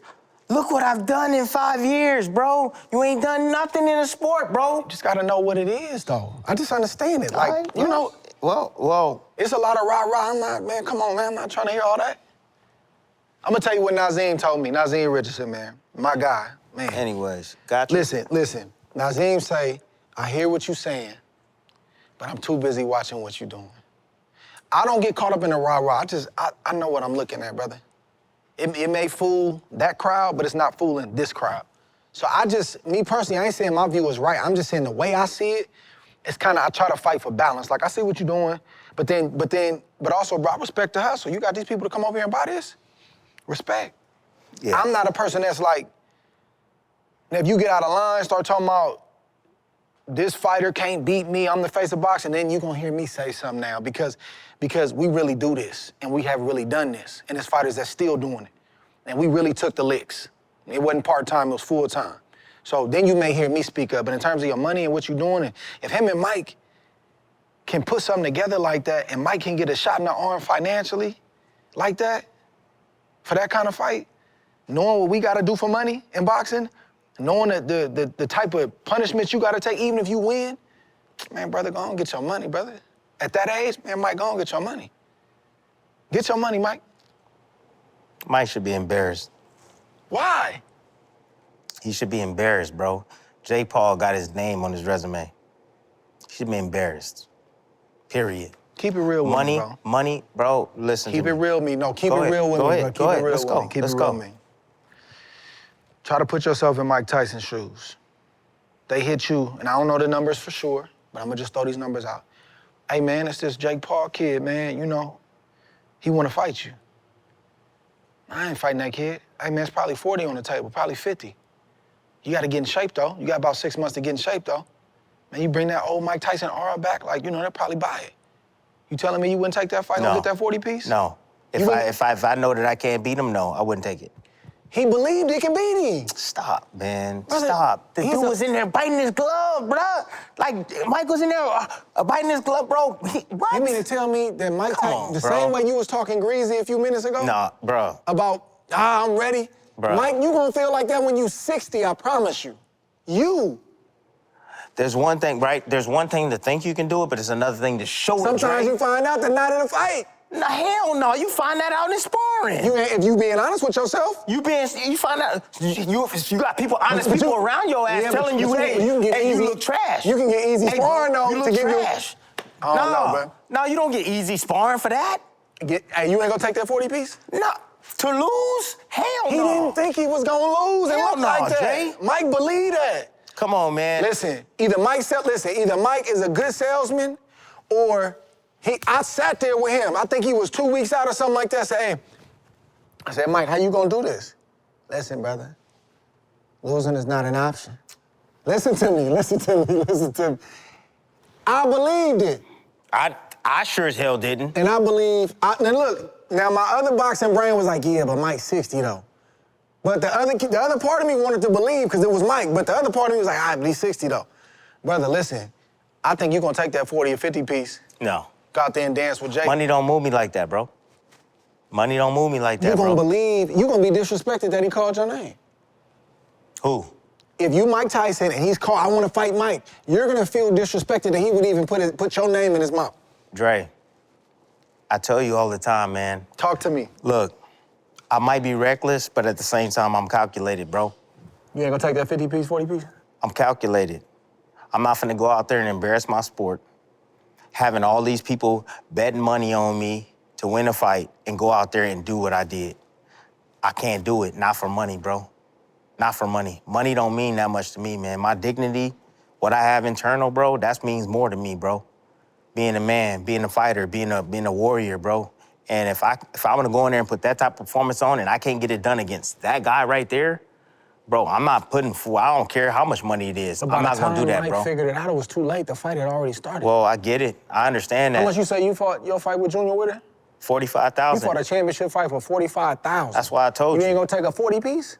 If it makes sense and if I don't go out there and embarrass myself and I truly feel that I can win the fight and what I'm I'm saying. showing it inside the ring, But the you fight can was think, already- you can think something already, Dre. You We can gonna think. always think You gonna that. always think, but how I'm performing in here, The fight was that's already real. signed, it's too late. That's real. You gotta understand that. But I won't sign something unless I know that I'm ready. That I'm ready mentally. See, I'm different. Most people don't think I'm calculated, bro. I'm calculated too, to a degree. But I'm calculated too. So with me, and I'm saying Jalen Love, and I've already dreamt this. I visualized this. I'm training for it. I feel it in my bones, bruh. But some people would say, Tim tripping, he crazy. I understand it because I'm a fighter. But another person may say, man, you tripping. I want this bum out of our sport, bro. Jay, I want him out. That's just it. is he gonna try to beat him out the sport? Why not? Why not? Dre. Hey, bro. Dre, why not? I didn't know you was really feeling like this. No, Tim. for real. Why not? I want the dude out of sport, bro. For real. Because now he's making things worse for the other ones. How so? Nobody sees it. How so? Because they're gonna be watching him. They're not gonna wanna watch Shakur. Nobody's gonna wanna watch Shakur or watch a real fight. They wanna see Jake Paul. They wanna see the show.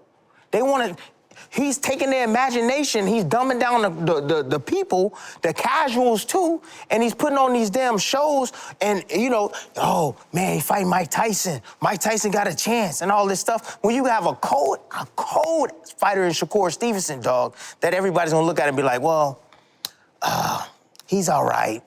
You know, he's not Jake Paul. He's not doing numbers like Jake Paul. He's not making money like Jake Paul. Like, I have a problem with that, bro. For me, I'm just saying, like, are people gonna support a Shakur or a Keyshawn or, you know, any of these other guys, man, that's on the rise? If they know what they're looking at. Yeah, but if you keep it having that, because that keeps saying how great he is and how he's this and how he's that, and he's all lies. He's not. Said he's all lies. As soon as you hit this dude in his face, bro, as soon as Chavez decided to throw in the last 2 rounds, it was easy. And I'm talking about Chavez Jr. off the couch. Literally. It was easy. So that's why we work good together. That's all. Look, we looking at the same picture. We just see it totally different. Because I look at it like, I've heard people say that for years about even the celebrity boxing or whatever. All these people doing these exhibitions. It's taken away from the sport. I look at it quite differently. I look at it like it's really just showing the level we at. You could put that out there. You could put that product out there, but you're gonna really see like, oh, this boxing thing ain't really as easy as they trying to make it seem. Like, that's elite right there. That's a real guy right there. That's how I look at it. Yeah. But we could talk about this stuff, man, all day. Yeah, we can. I want to get back to the career, bro. All right. Man, you pivot from Manny Pacquiao won, all the drama that happened after the fight, and it's just 9 short months later, you fight a guy named Ruslan Provodnikov. When you first saw him fight, did you think the fight was gonna be the way that it was? I knew it was gonna be tough because he could punch and he can box a little bit too. But I knew that I could outbox him. Yeah, I knew, like... But you didn't out. It's not what you did. Look, man, let me tell you a story, man. Guess who I got to speak to before that fight? Did my research. Ray Lewis. Ray Lewis, bruh. Ray Ray, Lewis. you responsible for this. Ray Lewis, bro. So the vision was to go in there and box his ears off. That's what y'all dance trained around. for? Oh, that's what we trained for.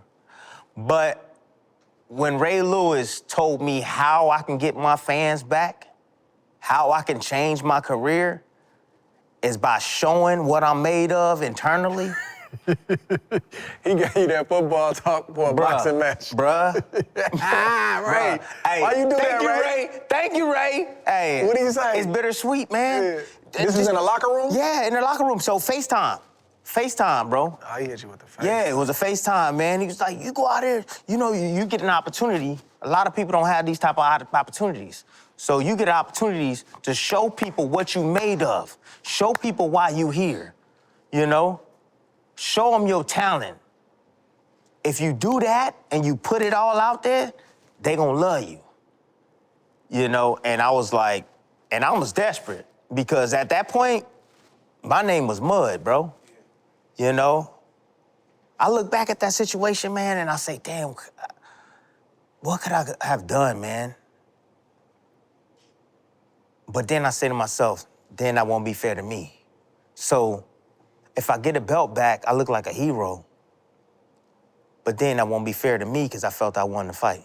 I felt it was close, could have went either way, but I felt like I won the fight. So, but going into that Ruslan fight, man, the game plan was to box. Speaking to Ray Lewis, then walking out there, then seeing him, and then having all those emotions pent up in me, man, from the Manny Pacquiao fight, the controversy, and knowing that, hey, I'm finna go to war with this man. I'm willing to do whatever it takes and do whatever it takes to show everybody what I'm made of, bro. When he hit me with that first right hand, Bro. hey, I'm not gonna lie, bro. I don't know how I didn't go to sleep.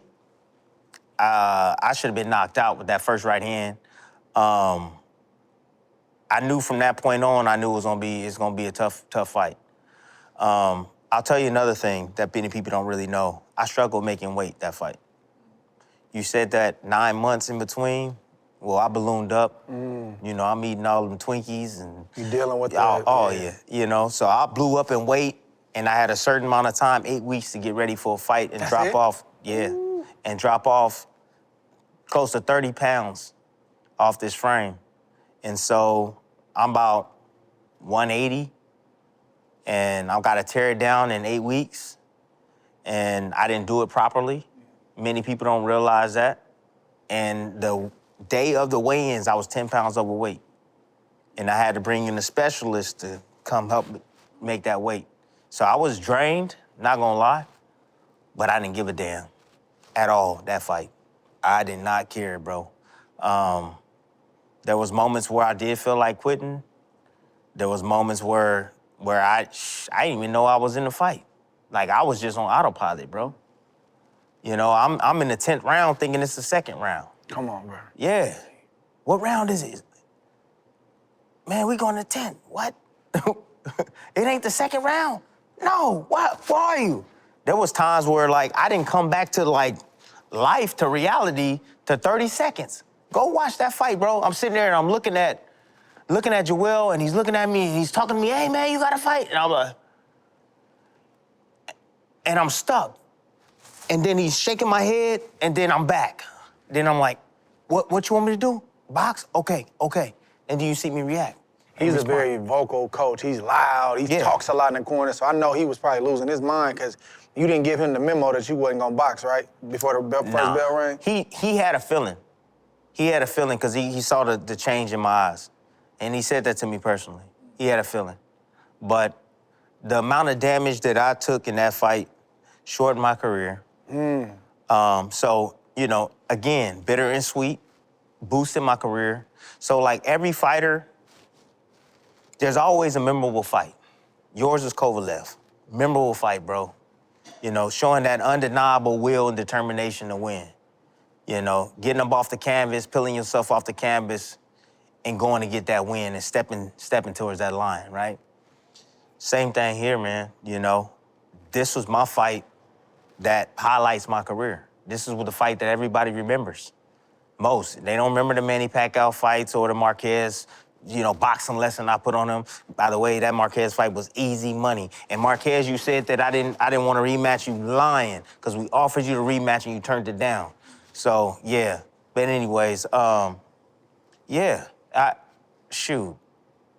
This was my fight, my the glorifying moment of my career, man, where I took a lot of damage. It took years off my life, but at the same time, it revived my career. What was that week after that fight, 2 weeks after, 3 weeks after? Because you said, man, you admitted, you just did just now that you left something in that ring. What was them weeks after the fight like? Slurred speech, balance issues, you know, equilibrium was off all the time. Proprioception was off. So, like, I can walk forward. There's a corner right here, and I would think I cleared and bump into it, put my head down, I lose my balance, dizziness, I was angry, I pissed blood for about a few days. Look, it took a lot out of me, man. But having my wife, she helped change that, man. You know, my wife is always the one looking for answers. There has to be something we can do. There has to be. You know, we have to figure out a way to get that back, what you lost, some of it. So she seeked out. I went down to Pittsburgh, and I went to this concussion hospital. You know, that's what they do. Ran all these tests on me and things. Got a color in my eye, my brain, and that was at that point when they let me know that, hey, you should retire. They said that? Yeah. Based on the scan? Yeah. Wow. Bro, this whole left side was gone. So, like, you can see the branches and the connections and stuff like that in the brain, bro. This whole left side, bro, was gone. When you seen that, what did you say? I said, what happened to the left side? I said, what happened to the left side? They was just like, man, that's from, again, you get a protein that build up around that, and it's like, forms a patch over the top of it. So, you know, it's really hard to really have any connections, you know, around that. You know, it's just become like a permanent scar on your brain. They give you any roadmap to revitalize that, to revive it? So what I went was I went to Long Beach, and I found a neurologist out there that helped me be able to, you know, get a lot of my balance back. they said the speech would slowly start to come back with the exercises and stuff. And he had me do some weird exercises, bro. Like I would have to like move my neck, move my head this four or five times, climb my hands up the wall. Look, like it's just weird, just to re-coordinate and kind of like re-channel and program my brain. Even exercises where, I'm lifting this arm and I'm lifting this leg, just things like that, man, to try to just get that coordination back. And then they just said, man, it was rest, hyperbaric chamber. I was gonna ask you about that. Cryotherapy, ice baths, a lot of massage on my neck. A lot of people don't realize that when you have a concussion, massage helps, especially in your neck. Sacral work too to get that neck and that skull. That's what it's about. So, but yeah, I started doing all these various things. I think going in that training camp with Marquez, it was more work outside the ring than actually in the ring. So the preparation was focused and geared, getting the stuff that I left in the ring against Provodnikov, getting some of that back, as opposed to just the hard training. So I spent more time outside the ring doing therapy than the work inside the ring, and it helped. I ain't gonna lie, it helped. Bro, that was only 7 months later. That's 7 months later. Yeah. You go in there against Juan Manuel Marquez after he ices Manny Pacquiao. I remember thinking like, bro, that's the next one. Like maybe get one and then make sure you good and then go. We had to get him. We had to get him. But you put on a boxing lesson, man. Yeah. Just Michelangelo. Yeah. And I'm like, why you didn't do this the whole time, bro? What switched on for that fight where you were disciplined the whole fight? I know it's not easy per se, but you made it look easy against that guy. What shifted in your mind? The fact that I gave the fans what they wanted. I gave them what they wanted, and now it's time to get back and do what I know how to do and get this Hall of Fame victory. Because the whole camp, we just screamed, my dad was screaming out, this gonna put you in the Hall of Fame right here. That fight? Yeah. Ooh. My dad was screaming that out. This fight right here gonna put you in the Hall of Fame. This ain't gonna be no controversial decision. This ain't gonna be none of that. This gonna get you in the Hall of Fame. That's what he was screaming out. Because he knows that Marquez is the Hall of Famer. And he know I needed that win, that victory. If you could do it all over again, would you fight the exact same fight? Provodnikov? Damn, that's a good question, bro. Same situation, though? Everything the same. But you get to box or you fight that way again? I will fight that way again. That's crazy. I will fight that way again, yeah. I think that's what defines me now, man. I think, like, I had a hard time when I'm up in my career, how do you define Tim Bradley? I was average in every single department. It wasn't like one thing that really stuck out. Like, it wasn't. But that determination, that will to win, you can't deny me that. You can't deny me that. You know what I mean? Like, that was me. Tim is a warrior, period. That's what defines me. He's a warrior spirit. He gonna give you everything he got. And I'm cool with that. Desert Storm, I'm cool with that. So whatever you lost, whatever comes with that, you willing to stand on that to make sure you get that respect. A lot of people don't understand that we fighters, we understand what we understand what we do. We understand the consequences that go along with it and the repercussions that go along with it, man. You know that's not normal, right? I know we that's not we normal. wired right? That differently. wire is a little bit different. Yeah, right? we wired differently for sure. Yeah, absolutely. We program and wired differently, man. Fighters That's are born. normal, but that ain't normal. No, it's not normal. But, for me, there's not much in my life, man, that I regret, man. Not much. There's a few things, Dre, but boxing-wise, I'll take the same course. Yeah. Going through Thompson, same thing, man. Of course, I wish the money was a little bit better coming up, bro. But it is what it is. Not getting the money or having that money and getting paid all that money, it just kept me hungry. A lot of guys now in boxing, they don't earn all them big paychecks, man. Not anymore. With Turkey and all these entities coming in, paying all this type of money now, bro. Yeah. Imagine a Devin Alexander fight in this generation, it's something similar to what we getting this weekend. That's big money. You know what I'm saying? That's big, big money. You had to earn that back in the days when we was fighting. Now they just getting it. Here you go. Oh, I want to see that fight. Oh, yeah, here you go. Here's 5, 10 million. Here's 15 million. So it's a little different nowadays. Yeah, happy them guys getting money, man. If I had ain't mad at them. If I had to Get choose, your money. though, yeah, if I had to choose, somebody getting more money or less money, because you know, historically, man, dudes have always gotten less, way less. They got hard fights, low money. So I get excited, man, when I see some of the figures right now. You know, I'm like, man, hey, that's what's up. So, but what happens? What happens when that money stops? I gotta figure it out. Oh, they getting paid. But is the next generation gonna take the drop? It's gonna be interesting, The drop off? right? That's the way I think, Dre. What about the next generation? He gonna take a pay cut? Oh, you making that for that guy? What you think the next generation gonna want? They gonna want more. It's just like football, all these other sports, man. They want more and more and more. Now, if you don't have someone that's gonna carry that and actually pay these fighters that, then we got a problem, Houston. So hopefully all these new entities stay in the game a long time. Man, you fought Manny Pacquiao again in 2014, lost a unanimous decision. You fought again in 2016, and then you retired. You danced with Manny Pacquiao for 36 rounds. Not a lot of men can say that. Why did you retire after that fight at that time? Because it was the first time ever in my career that I checked out.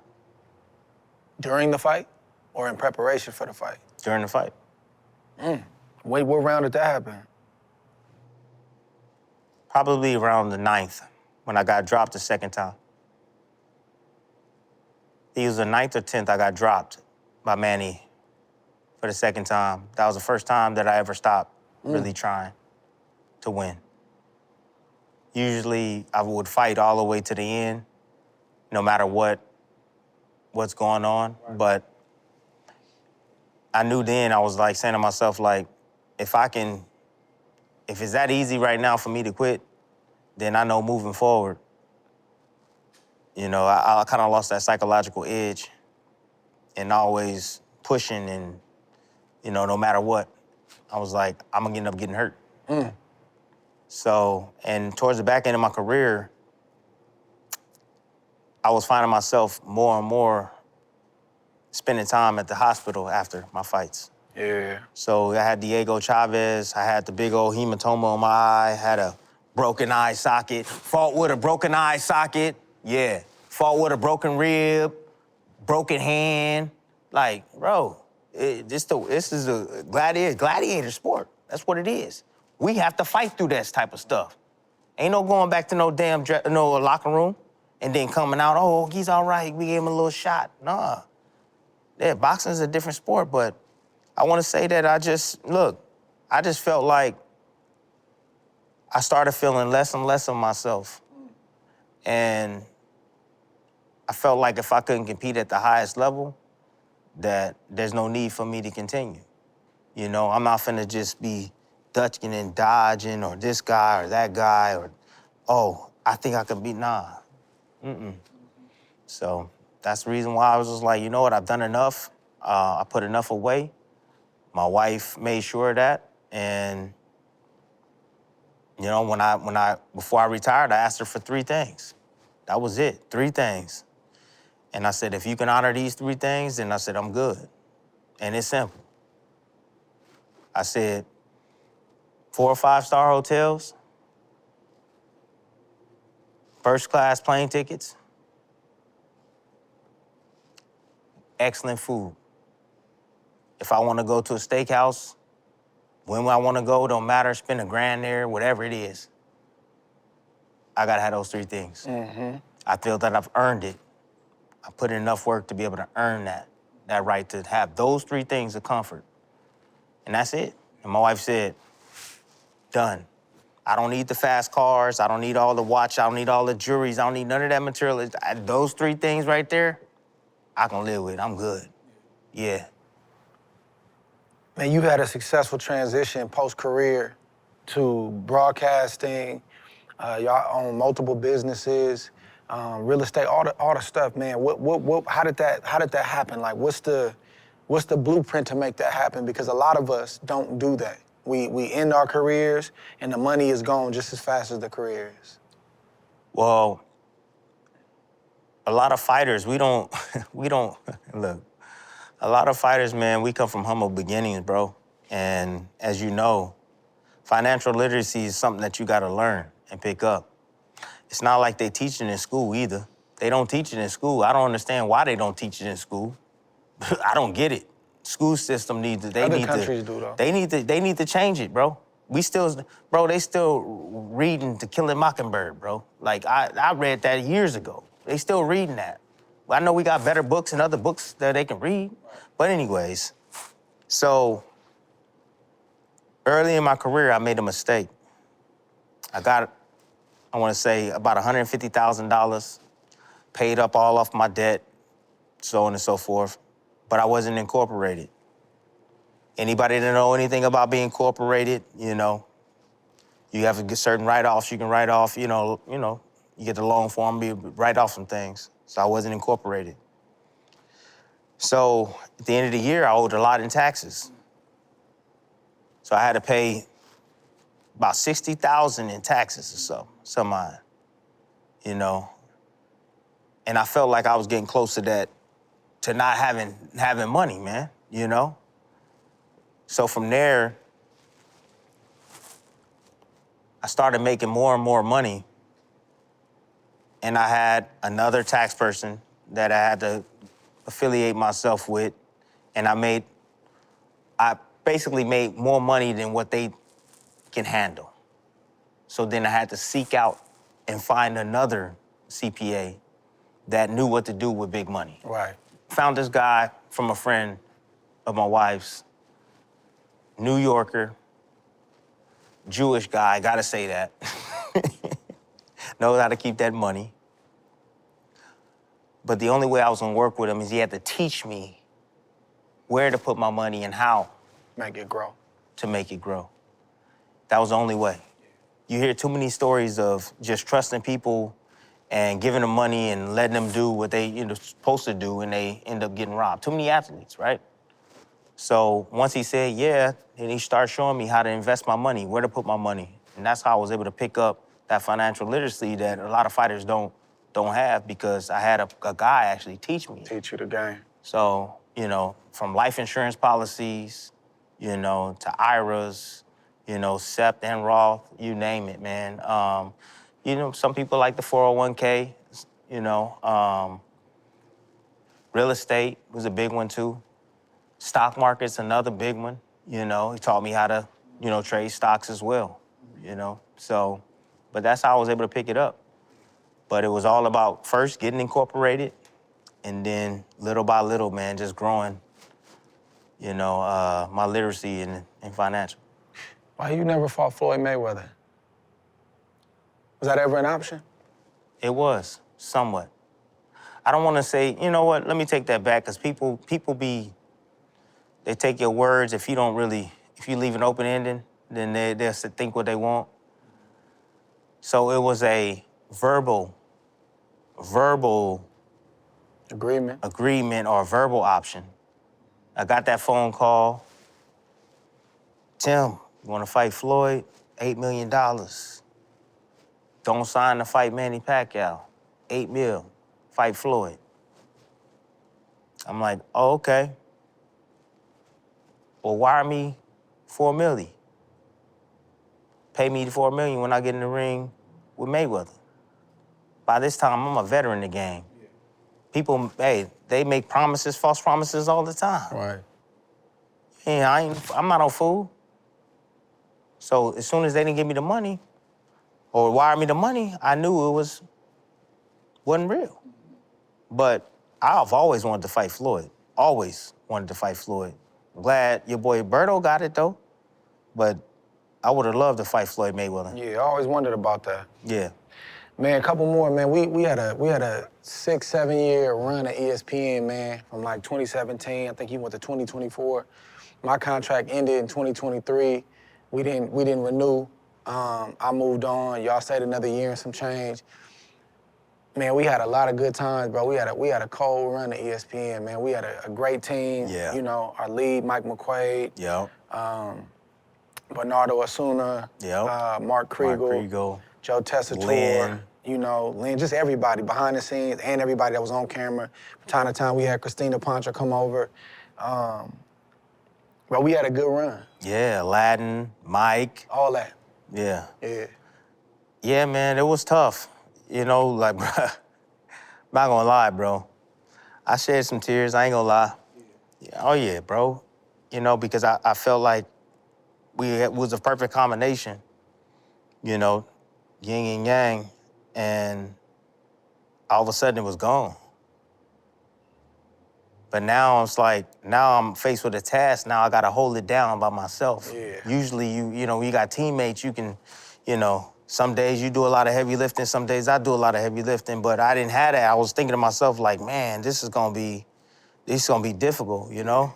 Like you come from the way you call fights and the way you view things and the way you elaborate things come from a different perspective than the way I see things. So that was gonna be gone. The dynamic is gone. And so it was a lot of worry, but, you know, with that pressure, you either sink or you swim, bro. Right.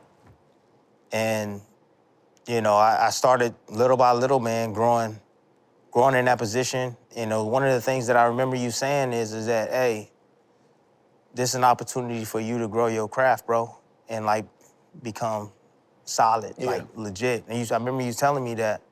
And I was just like, yeah. He was like, hold it down. Yeah. And so that pushed me to you know, hey, I gotta do what I gotta do. I gotta do what I gotta do, man. Yeah, y'all held it down, man, for like I said, a year and some change, man. Crazy story though, bruh. You know, we would go back and forth to New York. For some reason, you like driving in New York. I love it.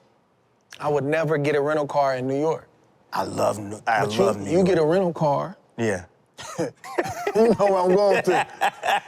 You know where I'm going to. You park in the garage, bro, for 2-3 days, however long we there. You know, the fight is on Saturday. We get up early morning. We out of there first thing, smoking on Sunday morning. Brother, you get in the wrong car. Somehow, some way, the hotel valet gives you the wrong keys. A car that looked like your car, though.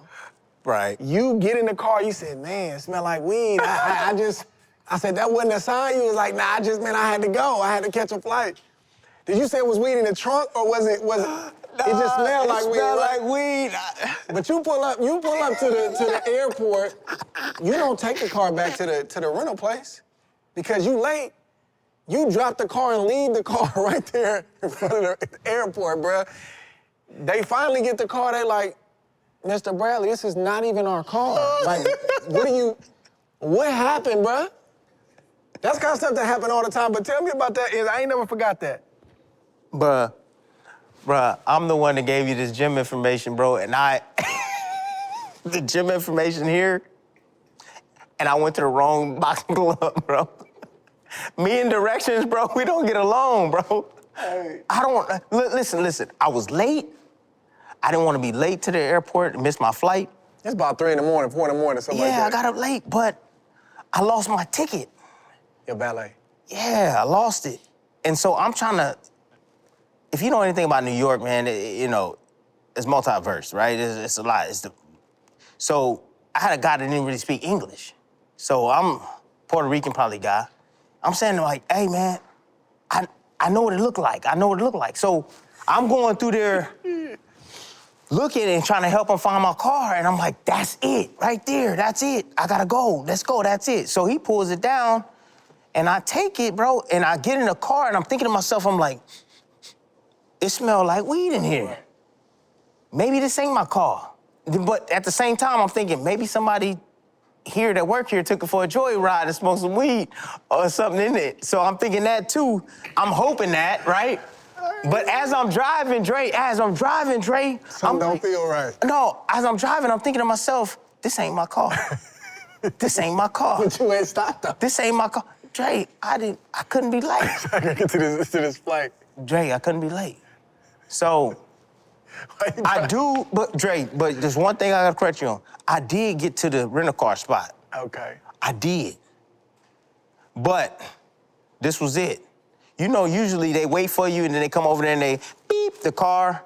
Bruh, I drove up quick, whoop, jumped out, boom, grabbed my luggage, boom, and I took off. You left the keys in there. Hey, bro, left the key in there. I didn't look back. I just started walking. The lady, I heard the beep. Beep. I bumped out, bro. Left that car there, man. What did they say? They had called me and was like, no, you know what? I take that back. They didn't call me. This is where I saw my wife. I had my wife call in the morning, right? When she wake up, I said, babe, that's what I need you to do. I need you to call the company. I dropped it off here. I don't think it's my car. However, you need to handle this for me. And she was like, don't worry, because, you know, I'm on a plane. So I had to, you know, let her know. But anyways, they end up getting the car towed to where it needed to be. Yeah, the right place. But yeah, bro, from rental cars, hitting rental cars. Oh, bro, yeah, being down. We was with National, right? And then Enterprise. So we with National with ESPN, and I had so many run-ins with cars. They stopped messing with you? They wouldn't rent you? No, what they would do is they put me on Enterprise and they picked the car for me. Oh, that's so crazy. You go to National, you know what I'm saying? You get out that bad boy, you pick what you want. Bro, they gave me them little buckets for a few. That's all you getting? Yeah, this is what you getting, bro. You damaging all our cars. You sending our cars to different rental car places, so. I don't even want to know what your car insurance is like, bro. Is it high? It's the cheapest car insurance in the world. You got that basic comprehension, huh? Nah, bro. Come on, man. But you start getting in wrecks and stuff. Listen, California not you gotta be, man, look, man, I'm telling you, bro. So when you, like us, and if you can afford it, you gotta have car insurance and an umbrella policy on top of that. You gotta, because when they know it's you, if something happens, an incident happens, they know it's you, they coming for you, everything, right? And somebody get hurt, so, I'm maxed out. But again, I've tried to lower my insurance. There's no other place, man. I mean, yeah, I got mine's, the limits are maxed out, bro, on that joint. So, but yeah. Anyways, you know. Brother, I appreciate you, man. It was good to see you, man. Hey. I always love coming to San Diego, Hey, bro. Hey, I appreciate you, man. I told you it was gonna be raining out here, but I appreciate you. I appreciate you for coming out here, man, and thinking about me, bro, for real. Yes, sir. And interviewing me, man, Yeah. for real. This People was been fun. asking for this, man, so I'm glad we was able to link back up, man. That's crazy. Yeah, that's cool, man. But I like what you're doing, big dog. I like what you're doing. It's love, brother. I ain't gonna lie, I do. I love what you're doing, bro. Yes, sir. I'm always watching. You know that. Yes, sir. Yeah, I appreciate you, bro. Yeah. Man, I appreciate y'all tuning in for another episode of The Art Award. Thank you for tapping in. Yes, sir. Brother. Thank you guys, man. Appreciate you, bro. you. Man, come on. Appreciate you.